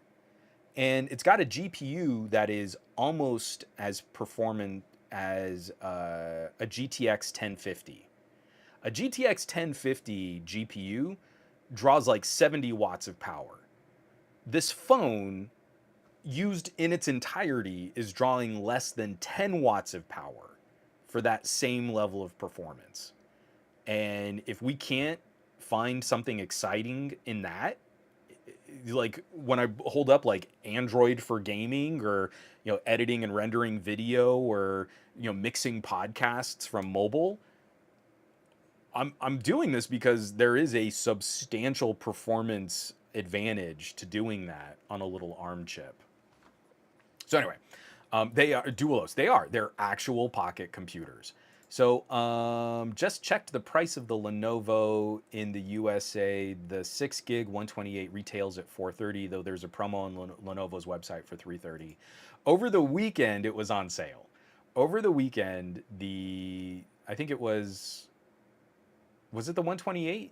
I might have this wrong. But over the weekend on Amazon, it was $290. The P11 Gen 2. So I almost pulled the trigger on it. Now I feel like, well, I'm not going to pull the trigger on that tablet until I can get it for less than $290. So I want to wrap this up because I mean, we can also field a few other little questions, but for our last 15 minutes of actual like news and podcast here, a Reddit post kind of blew up on our Android. I try to avoid our Android just because I don't have the best reputation there, because I'm the Samsung hater guy. and get a lot of really angry Samsung Night comments on anything of mine that gets posted there. Because I was talking about trying to sort of tame my social media over the weekend. But this post wasn't created by me. This was a user by the name of I Break Photos posted a test for the Samsung Note 23. Samsung Space Zoom moonshots are fake, and here is the proof. And this isn't just I took one photo and then it didn't look as good, and so Samsung bad. This is a very well organized test that you can recreate on your own. And so this individual, who I've shared a couple comments with, we jumped into a chat on Reddit. They were also kind enough just to leave a little comment. I shot a little YouTube short pointing back to this Reddit article, mostly because I was mad that I didn't think of this as a test first. I really was just jealousy. But they did it first, and I wanted to credit where credit was due. And so I made a little YouTube short, and not so that it was me doing this test, because then people on our Android would say, "But Juan's just an Android hater. You can't believe anything he says about Samsung because he's a hate and he's an LG shill because all the money's in being an LG shill." Because I make no money on my YouTube at all. Like, I do make money on my YouTube. It is so pathetically little. It does not financially benefit me to not like Samsung. It's a big albatross around my neck for marketing. So, I didn't want to cloud the water on this just because of my reputation on people that apparently have poor listening retention and analysis skills. So I Break Photos set up this test. And the test is ingenious because it really drives home the difference between taking data from a camera sensor and improving it, or making up data that wasn't there. And which do we think Samsung's doing in misrepresenting their space moon zoom? They're completely creating information that was not captured by the camera lens and camera sensor. So what they did first, step one, I downloaded this high-res image of the moon. I downsized it to 170 by 170 pixels and applied a Gaussian blur so that all the detail is gone. It is not recoverable. There is no information. And then I upscaled that blurry photo, full screened the image on my monitor, and then I got this image. And to put it in perspective, here's the side by side. So I want to go through these, and I think that was the right order. I didn't open these ahead of time, which I'm bad at podcasting. So they took this amazing photo of the moon. This is super clear. It's like one of those beautiful astrophotography. I love shooting, telescope photos of the moon. I've never gotten anything this sharp. Then shrunk it down to 170 by 170 pixels. Then blurred that. There is no information or clarity or detail, and then blew the photo back up. So there are just the rough sort of crater shadows, but there's no data here. We've blown up a tiny thumbnail of an image to this full-sized, and then when he shot that from his computer monitor with the Note 23, the Note 23 filled in all of the lines, all of the craters, all of the impacts, sharpened up all of what the sort of crater borders are like. And when you see the side by side, it's hilarious. Because the camera sensor absolutely did not capture this image. The camera sensor saw this ghosty, blurry mess and then went, "Oh, yeah, that's recognizable as the moon. Let me just kind of paint in all of this stuff here, and that's fine. That's okay." So the reason why I want to wrap up our podcast here is because my reporting on it immediately angered the Samsung Knights. Again, I made that distinction. If you're a Samsung fan and you can rationally understand that not everything Samsung does is the bestest, and occasionally they're going to get beat in features, and that their marketing is ridiculous, and you still like your phone, that's fine. We can be pals. But the difference is I think I DM'd Barry. He was like, "Oh, those damn Samsung fans," and I went, "Okay." A Samsung fan is like, "Oh, well, I still like my phone. It's a good phone, and it does all these things that I need it to do really well." That's silly that Samsung would market moon zoom on a phone. We all know that that's not really a thing. The Samsung Knight goes, "You can't change my mind. Samsung broke the laws of optical physics and you are a hater. You're bias." I can't save that person. That person is too far gone. But I Break Photos put together a great test, and you can kind of test the differences on your own. Like, it's something that you can recreate. It seems to trigger more effectively if you black out the room that you're shooting in. So, like on your monitor, if little things are popping up like icons or light, the camera's going to know that it's not pointing up at the night sky. If you have lights on in your room or there's any glare on the surface, it's going to know it's not really going to do that. But if you black out the office, you can achieve very similar results in the same kind of test. The other main point that I need to push back against is the main rally cry of sort of the hand waving, dismissing Samsung Nights, like, "Oh, well, we already knew this." Well, if we already knew this, why was one of the main advertising campaigns of the Note 23 moon zoom? Because you know what's hilarious about marketing is they need to disclose when they fake images. So Samsung put this out as one of the main teaser images for the Note 23. It's the three main camera sensors of the Note with the moon as the background. So Samsung put a substantial amount of marketing money behind this feature. And it's funny because in the marketing, they have to say image simulated for illustrative purposes. But you know what Samsung does not do? Samsung does not notify the user that there have been any AI shenanigans with the photo that they're taking. So this whole like, "Oh, but we already knew that this was the thing." Samsung is a billion-dollar corporation that puts billions of dollars into their marketing, and for their flagship Slate phone, that's one of the main images that they put out there. I was in a Mastodon conversation, and you can immediately tell when someone is trying to do that exhausting debate bro thing. Like, Elon Musk has this down to a science. "Elon Musk, I am having problems with one of your products." "I don't recall ever hearing about problems with my products. Detail for me all of the things that are problems." And then the person has to take all the time to write an exhaustive list of all the issues. And then Elon Musk will reply with like a meme. And you're like, that is only designed to exhaust the person who is earnestly trying to have a conversation. That is not how rational people discuss. And the person who does that cannot have their minds changed. So I post the sort of research here that I Break Photos. I posted over on Mastodon, and I get someone, "I don't remember Samsung ever advertising a moon zoom. Do you have a link?"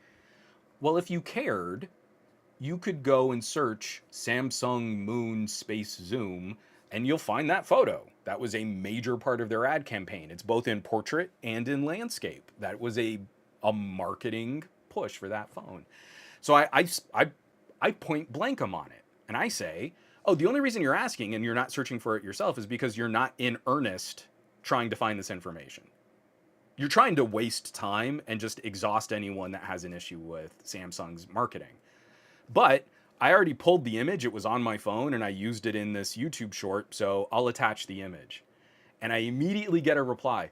"Oh, like it's such a chore to go and find a link, but you couldn't even give me a link. Checkmate." Like, I gave you the image. So again, that is the mentality. If you're not like that person, you're not a Samsung Knight. If you can acknowledge that what that person did was douchey as hell, then you are a Samsung fan, and we can still be pals. Don't align yourself with Samsung because those are the people you're aligning yourself with, and you think that you're reasonable, so all other Samsung fans are probably reasonable like you. They are not reasonable. No negotiating with terrorists. So the last little bit of this is also but everyone else does it to defense, and that is also patently not true. For example, like Xiaomi and Vivo phones have super zoom, not super zoom, super moon. Where is my? I don't know if I can pull it up on camera very easily here, but let's see if it'll give me the nag screen again. Where is super moon? No, I've already done it. So what I might be able to do is just get it to re-trigger. Yeah, there we go. So this is my Vivo X90. It is a separate mode. So what Samsung is doing is in the normal auto mode, which as we've heard from average consumer influencer reviewers, people don't go digging through menus and settings. So they turn on their camera and they never touch anything that might have a mode or a setting on it, and they only push the shutter button. They might not even tap the screen to focus. That's how dumb average consumers are, according to these influencers. I disagree. I think average consumers are a lot savvier than most techies. So what Samsung is doing is you go to your telephoto, and then the AI will just recreate detail on the moon that didn't really exist. There's no disclosure, there's no conveyance.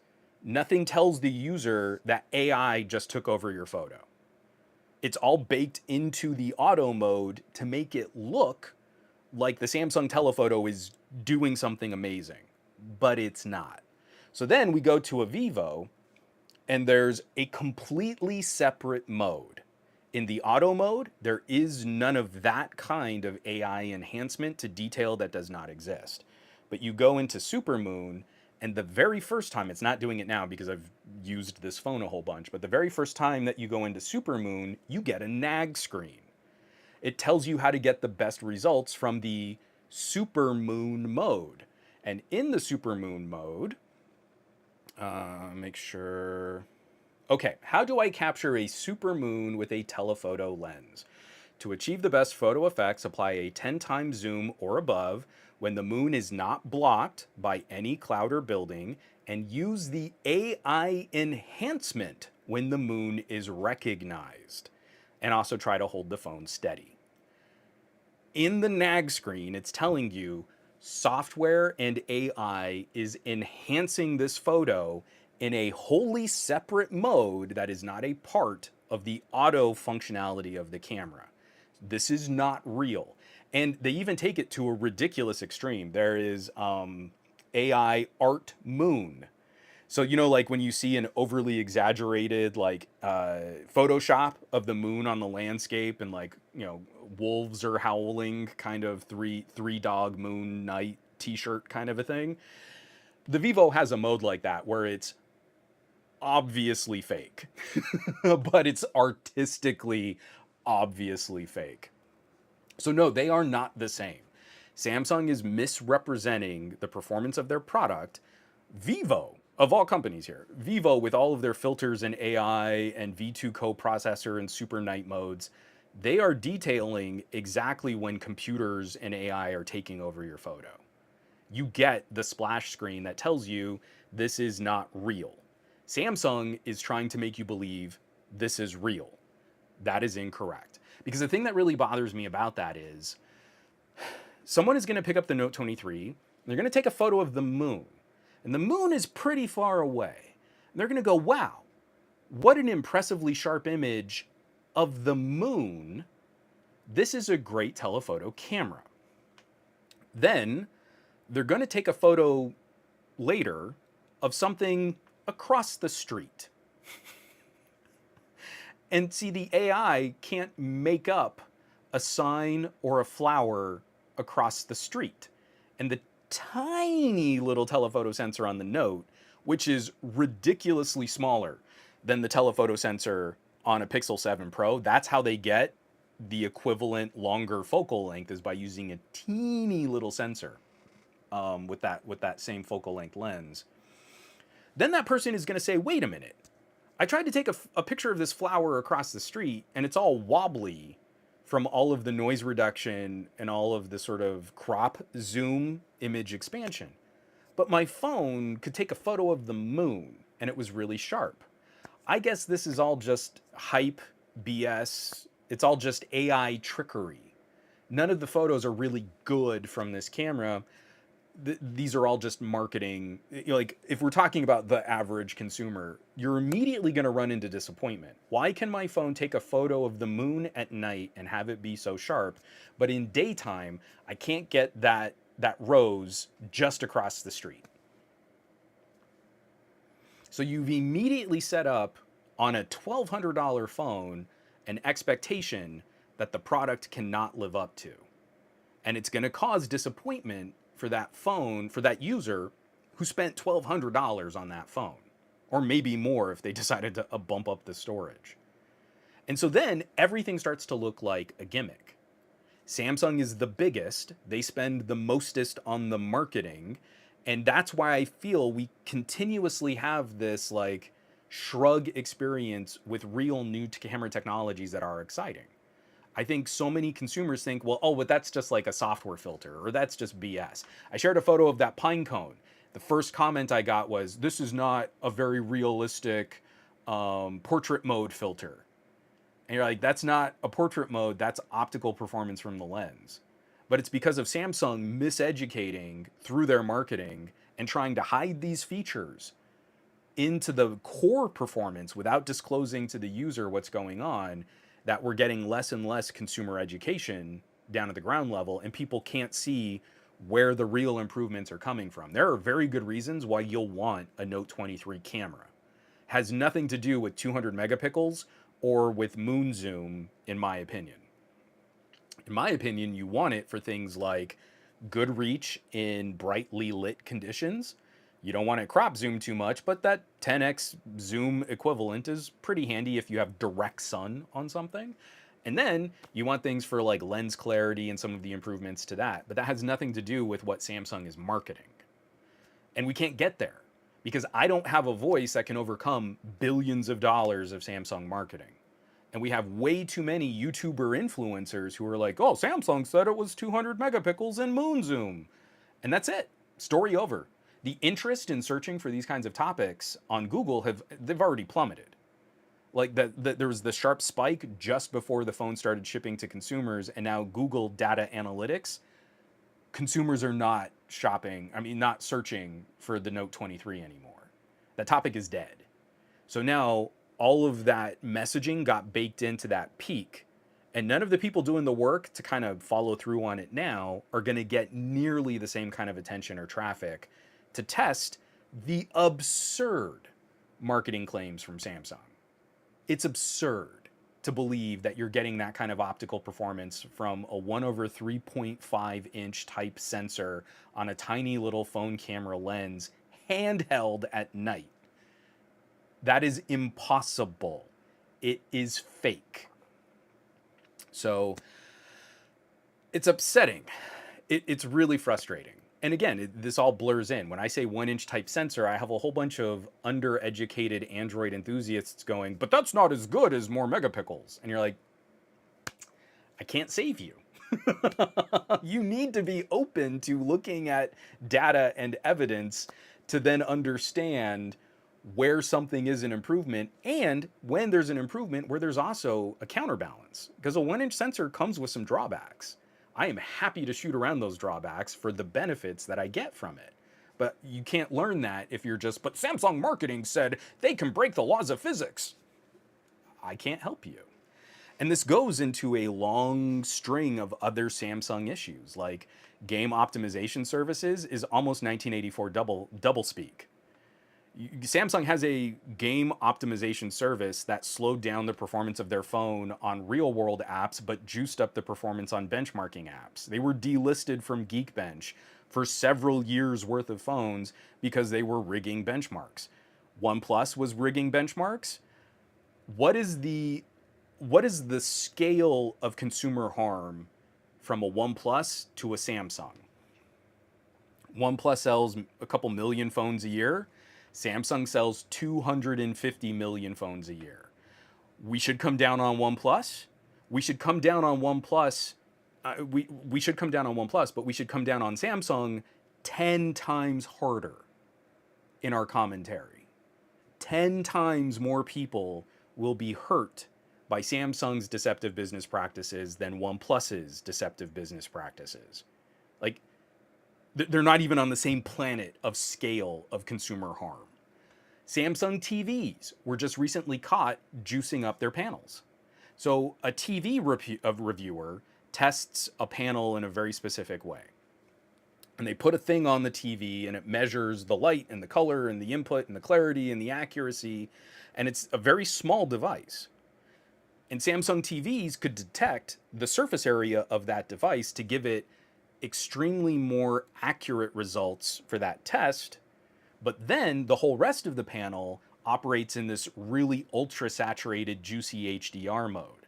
So if you have a Samsung TV and you think you're getting the accurate picture of what that movie or TV show looks like because you're using the movie mode, Samsung has juiced that panel.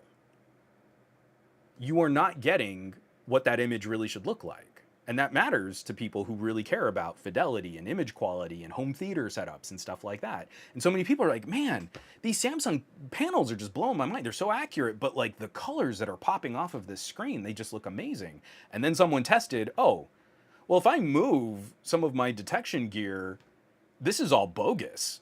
Like all of this was a lie. And Samsung marketing has been telling me the most accurate picture quality in this mode, but the juiciest HDR in that mode.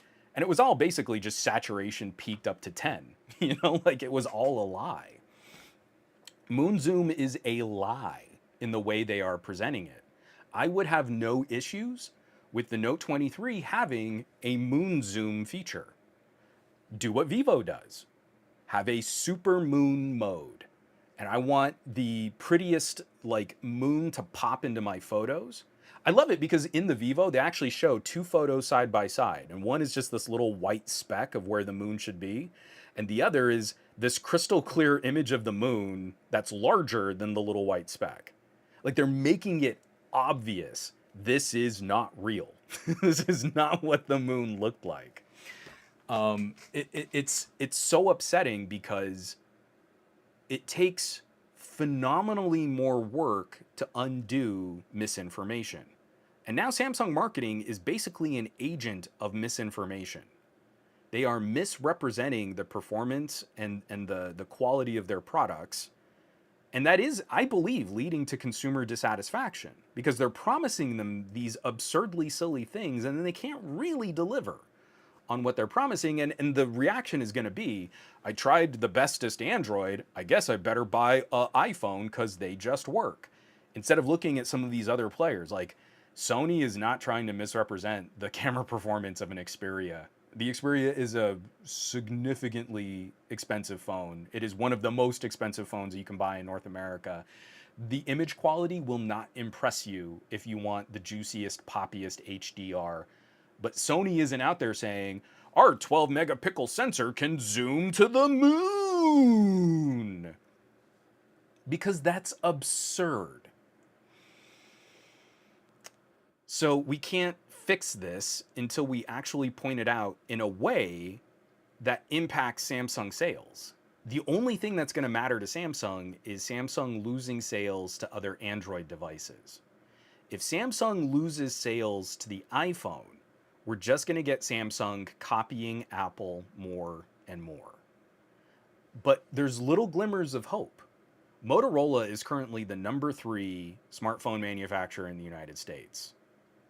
Motorola got the tiniest bit of buzz on Ready 4. Nerds like me making a couple dedicated videos about, hey, yeah, Ready 4 is rocking my socks. This is better than DeX. And legitimately being able to point.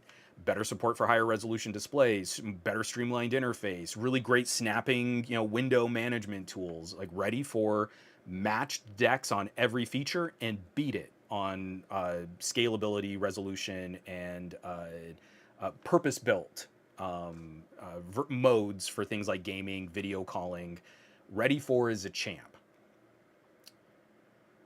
Only with Motorola getting the tiniest bit of news about Ready 4 did Samsung give us some improvements to DeX.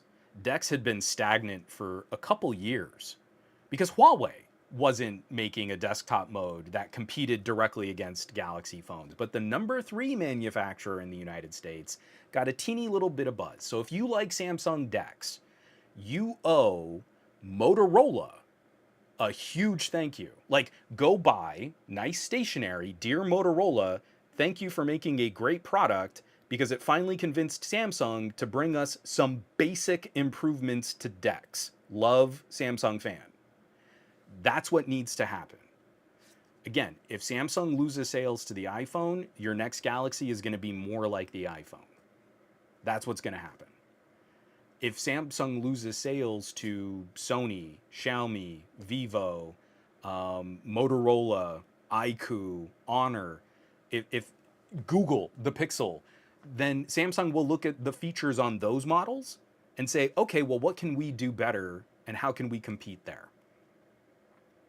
That's the only way premium Android is going to survive because it's basically on life support. Generationally, there is no interest in premium Android under the age of 30. Zero. Like, statistically zero, not actually zero. But like the entire next generation of consumers coming up right now that are spending their parents' money right now, overwhelmingly iPhone. That is not a future we want. And Samsung is not getting that job done. They are not hitting this market with competitive solutions. They are reinforcing the idea that Androids are for poor people. They are misrepresenting the performance of their products. They are not getting it done. And this is where we need a so-called market leader to step up their game. I'm going to take a drink of water here. That was a lot of talking.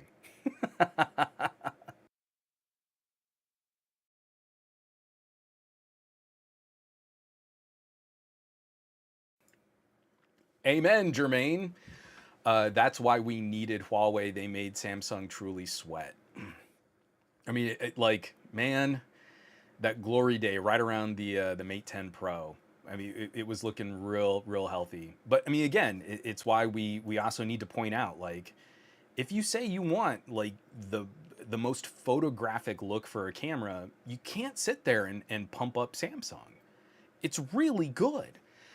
The Note 23 is really good, but it's in a tier with the Pixel 7. Like, that's a good tier, but that's not the top tier. The top tier is now a 1-inch sensor. Like, we can't play this game of 1-inch sensors are so much better for all this other stuff, but Samsung processing, oh, that's magic. Because it's not magic, it's AI fakery.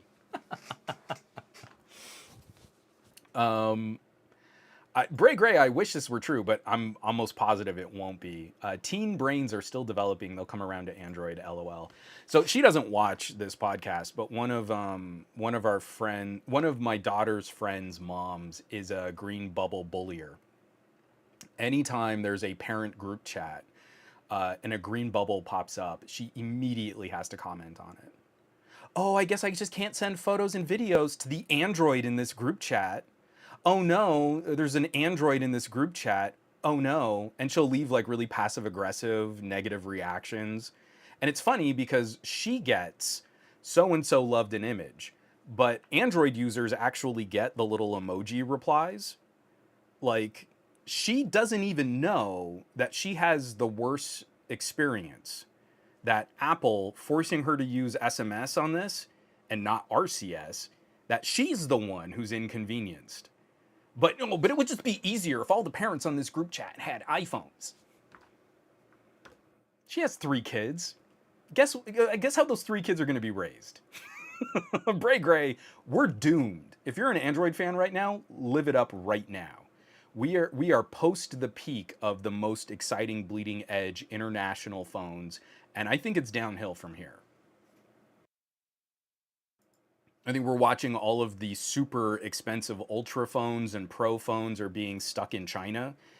Fewer and fewer of these devices are being released internationally. Almost none of them are coming to the United States. If Motorola or Sony don't bring a 1-inch sensor to the United States this year, it'll be a whole other year before we get to play with a North American bound phone with the best camera sensor on it. And Samsung and Apple have no incentive to shake that up because it costs them more money to assemble the phone. They have to redesign parts on the phone. So we're going to be at 1 over 1.3 inch type sensor for another year. The same size sensor we've been on since the Galaxy S20 Ultra.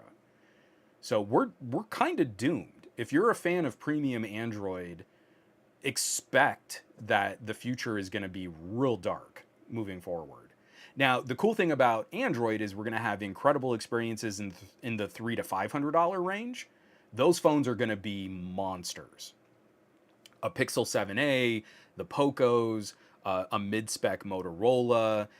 If we get another Nord, I don't know that the Nord is really going to be a product for this, but up to, like a OnePlus 11 at around $700, like we're going to have some great, nice phones, but the idea of a monster pocket computer powerhouse device with the best of everything, we're not going to be getting those anymore. Like it really is just decrescendo. And generationally, the market is going to push, well, if we make our phones more like iPhones because they're so popular, we can also charge more for them too. And that's not it.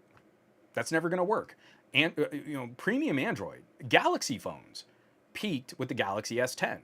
The Galaxy S10 offered features that no iPhone had. The Galaxy S10 had headphone jacks and memory card slots and a variable aperture on the camera sensor and wireless charging and DeX and features. It had features, and it was the best selling. It was peak Samsung. Samsung has never sold more phones than at the peak of the Galaxy S10.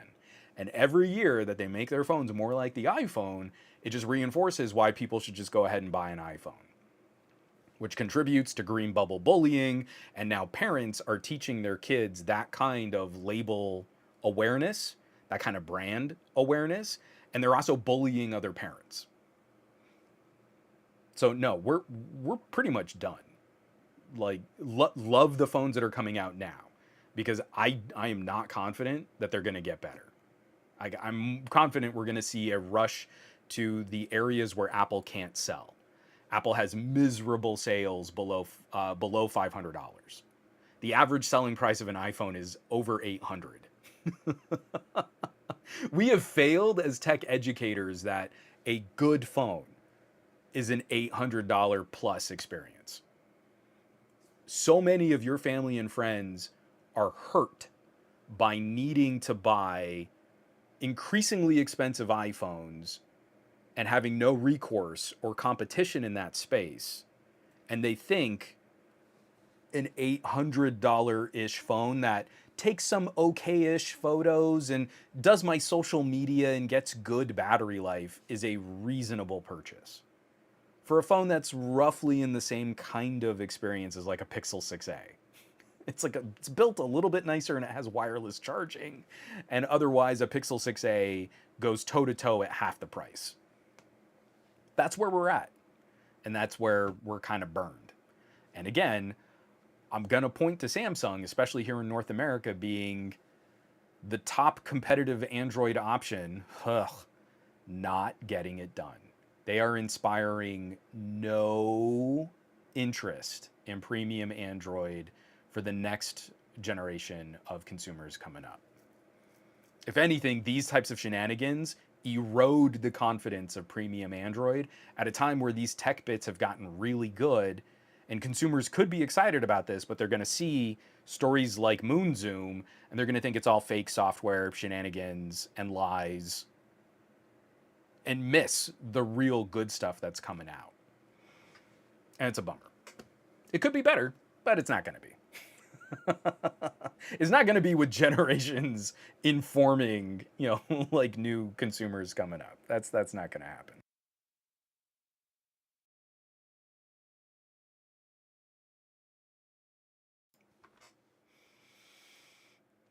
Yeah, Gray. I completely agree. But we've got to spend $1 billion on marketing just to try and highlight some of that stuff. Gray says, that's dumb for Android makers to do that, though, because the only real iPhone features the next generation cares about is iMessage, AirDrop, and social apps. That's just software.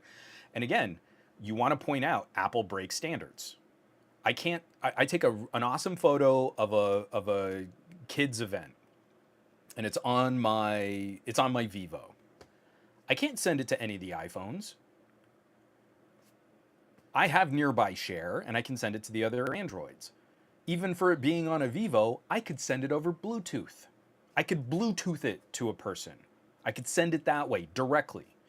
iPhones can't accept Bluetooth file transfers because Apple breaks a real standard and then forces consumers to use their own approximation of a standard. And then they get locked into that and they think that's what the ecosystem should look like. You can't use MTP file transfers on a Mac? Are you kidding me? That's USB. USB file transfers don't work on a Mac because when the iPhone was created, they wanted you to use iTunes to move files between a phone and a computer. Like, all of this is, let's break what the real standard is. Let's make kind of an inferior and limited version of that. And then we'll tell the users, well, to see, when an Android user text messages you a photo, look at how blurry that photo is. Android cameras must be inferior to iPhone cameras, they just work. Because Apple is forcing that iPhone user to fall back on MMS messaging. And literally, that was like the last comment that I got from this kid's mom was like, oh, but I wanted to share this video. I got these like 3GPP files that are like, don't even bother. And the next time our kids are hanging out and I shoot some awesome photos, I'm not gonna send them to her. Like, that sucks.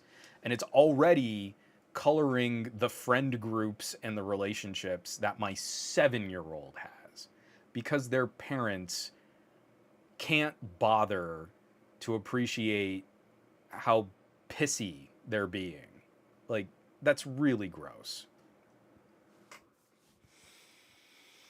Dualos, I mean, yeah, but we're rational, and it's not a rational thing. It's a marketing thing. Dualos writes, I've never understood why someone would be okay with a company breaking an accepted standard so that they can prosper financially. Because they're not okay with it. They're okay with a company telling them that they bought the best and feeding them advertisement after advertisement after advertisement of feel good about our product and feel good about your purchase and you're on this team. And that's what Apple marketing has done really well since they dropped the Mac versus PC ads. Mac versus PC was the last time Apple compared their products against a competitor. From there on, it was all just, it just works, and you're the bestest, and what's a computer, and we have water resistance 3 years after Android phones, but they don't compare, because they don't win if they compare. If it's really features for price, they really don't win. So they gave up on all that. And it's purely emotional marketing that is now into multiple generations of consumers. They've been doing this since the sort of modern era of the internet. Once they gave up with Mac versus PC, it has been generation after generation after generation of entrenched Apple consumers just being fed feel good. You bought the right thing. You're in the right friend group. All of your friends use the same thing. They're just like you. That's where you should live. And they can't step outside of that because as soon as they do, they're going to get bullied by their peer groups at any age. I'm in my 40s and I'm having to deal with a lady. Oh, there's an Android in our group chat. And it's all I can do to not immediately tear. But then I'm the jerk. If I call out her commenting on every single Android user's text, I'm the jerk. You see how that works? How emotion, because this isn't rational, it's emotional. It's an emotional in-group and out-group. And that's what bullying is. It has nothing to do with, oh, I'm going to beat you up by the lockers. It's about ostracizing you from a group and not letting you participate, and calling out and drawing attention to someone who might be a little different than you. And Apple has an army of sycophants that do all of that bullying for them, and they're happy to profit immensely off of the behavior of some truly terrible people. And they don't even know that they're being terrible. Because if you push back, why are you being so defensive, you Android users? Just because you have a poor person phone doesn't mean you should attack us iPhone users. You're attacking us. But I wasn't the one calling it out. And when I got stupid bullshit reaction texts from iPhone owners. I wasn't in the group chat going, oh, someone's got an iPhone and I can tell because I got a text reply that said so and so likes a photo. Wah. I went, yeah, Google's messaging is really effed up. I wish Google messaging were better and I wasn't having to deal with Hangouts and Allo and Duo. But now I'm on RCS.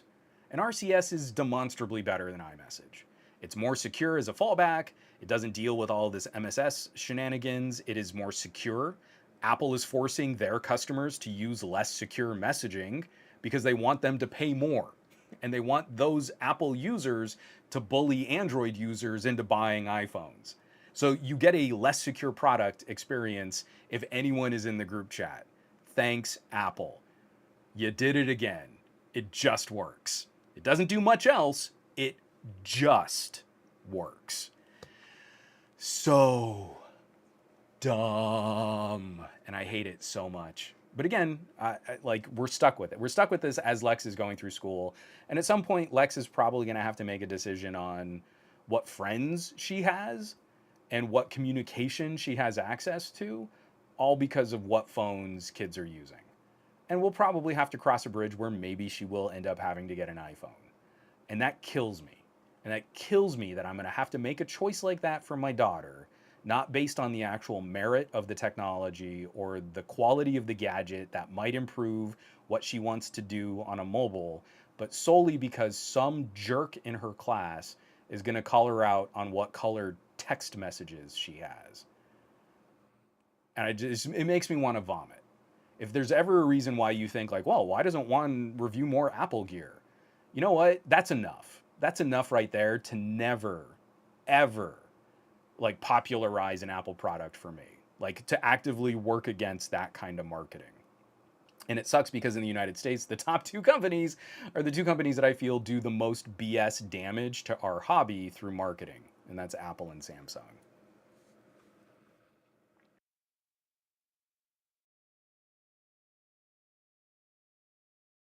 Oh yeah, Tech by Jermaine. I wish this were true here too, but there's going to be no consensus on parent groups. And like the only other sort of main parent chat setup is on Facebook. And oh, it's so obnoxious. I'm not going back to Facebook to do parent chat. Tech by Jermaine says in Europe, we basically just use WhatsApp. We don't really use normal text messages because you're years ahead of us. We're still trying to figure out like chip and pin credit card payments here in the United States at scale. Like tap and pay. We're way behind. And we also are way behind in our messaging too. It is. It's SMS and iMessage took root when it should have been regulated against as a standard.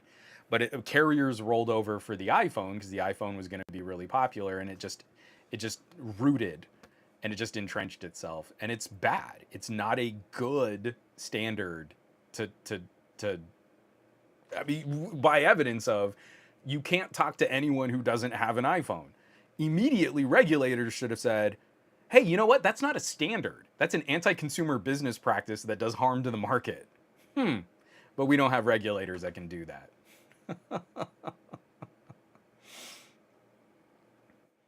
See, Onskan, I mean, I agree, but I don't want to have to be that guy because it's nothing but grief. Onskan says, I wish there were more Android male genital heads. I don't, am I censoring myself? I'm trying to keep this like somewhat PG-13. I know I've already sworn a couple times to fight back against these Apple hounds barking at us. But the thing is, you can't win. Because iPhone owners really believe that it's reasonable discourse to poop all over an Android user.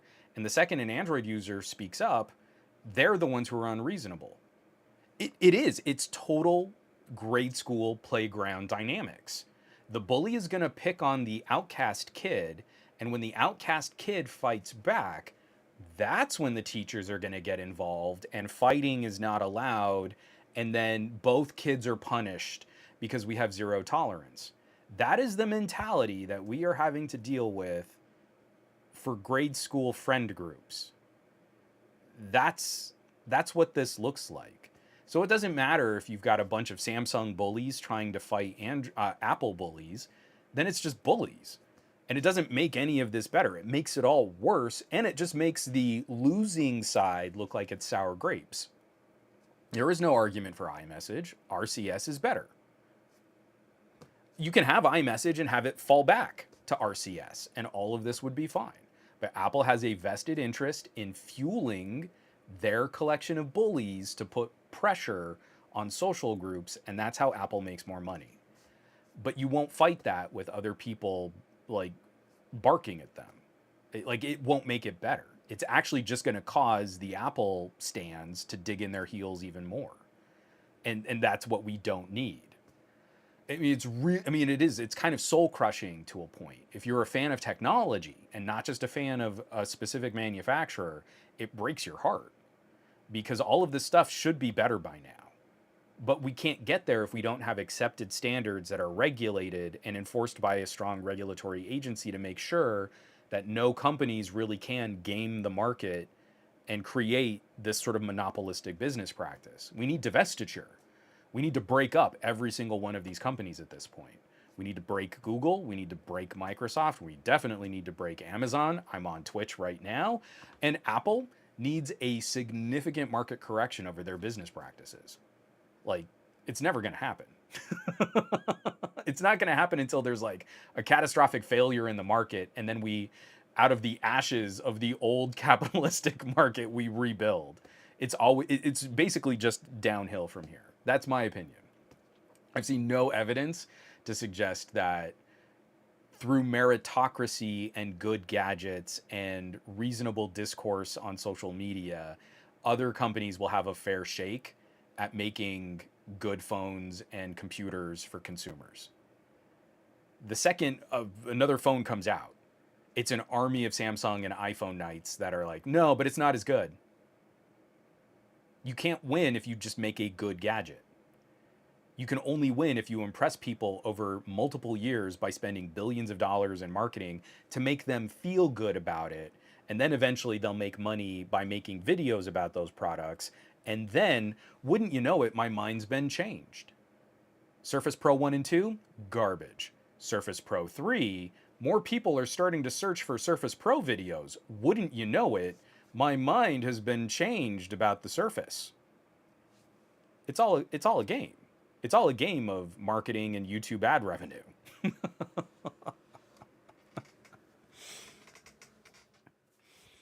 So, on that note,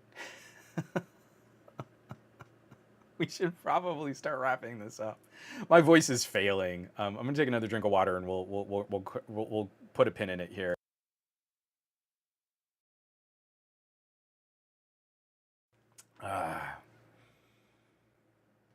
Oh yeah, Gormlord. Again, the hand waving is infuriating. Gormlord says, "I always run into the argument of I would never even use that when referring to features that my Android has. Then I pull out all my hair, because again, it's never rational. It's always emotional. And someone who likes the iPhone will always like what the iPhone does and does not do. And then as soon as the iPhone can do something that the Android can do, they can always rewrite history to say, well, I always wanted that feature, but I wanted the iPhone version of it because Apple always does it the bestest. You can't debate someone out of that. You can't rationalize someone out of that. They weren't rational to have that stance. And again, I was a Samsung knight. I was one of those nerds that would pick every single fight and how much I loved my Note 4. And then I take a step outside of that and I grow up a little bit. And I realize like, oh, I went from being an Apple stan to being a Samsung stan. I was the guy who was in forums like dual core, dual socket, Power Max, man. Why would you use anything else? You're dumb. Then I was a Samsung stan, man. You know, like this Note 4, and it's got an S Pen, it's got a 4K video camera, and it's got this great OLED. It's, you know, quad HD, and it doesn't matter. Like you're always gonna lose. So, on that note, have a great week.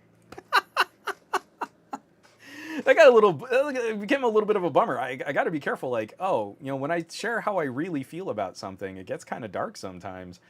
This week, this last week of news was wacky. Keep your heads on straight. I am afeared that we're going to see more financial institution mini collapses There are going to be a number of smaller industries, tech players in this industry. Like when we're talking about Roku and Etsy, and then every little startup under that tier of a corporation is going to be affected by the ripple of SVB cratering. The political conversations are going to be absurd. Please consider writing letters to your elected officials and to your regulators, showing support for initiatives that would make sense for consumers on the ground, for people who are hurt when their assets are frozen by a bank collapsing. We're not about bailing out the bank. We're about making sure all of the people that did business with that bank are taken care of. And we can be a part of that conversation. We can tweet about it, but that's going to mean very little. If we're taking the time to really contact our elected officials and our regulators to say, this is what we want to happen, we can be a tiny little counterpoint to the interests of billionaires who donate money to all of these politicians' campaigns. This is really the only recourse we have in trying to push back, is having the numbers on our side. Not the dollars, but the numbers. So be active, participate, but take care of yourself and take care of your friends and family. I think a lot of people are going to be hurt by some of these shenanigans over the next couple weeks, and we just need to keep an eye on what the news is doing. Because I also think there are a lot of people in our media that have an interest in watching this crater because they will profit from it. And okay, fine, that's the imaginary billionaire money, but we need to make sure that real people are protected when this stuff happens. So I want you to have an amazing week. I want you to do awesome with your technology. I want you to be awesome with your technology. And I want you to take care of yourself so that you can also help take care of others.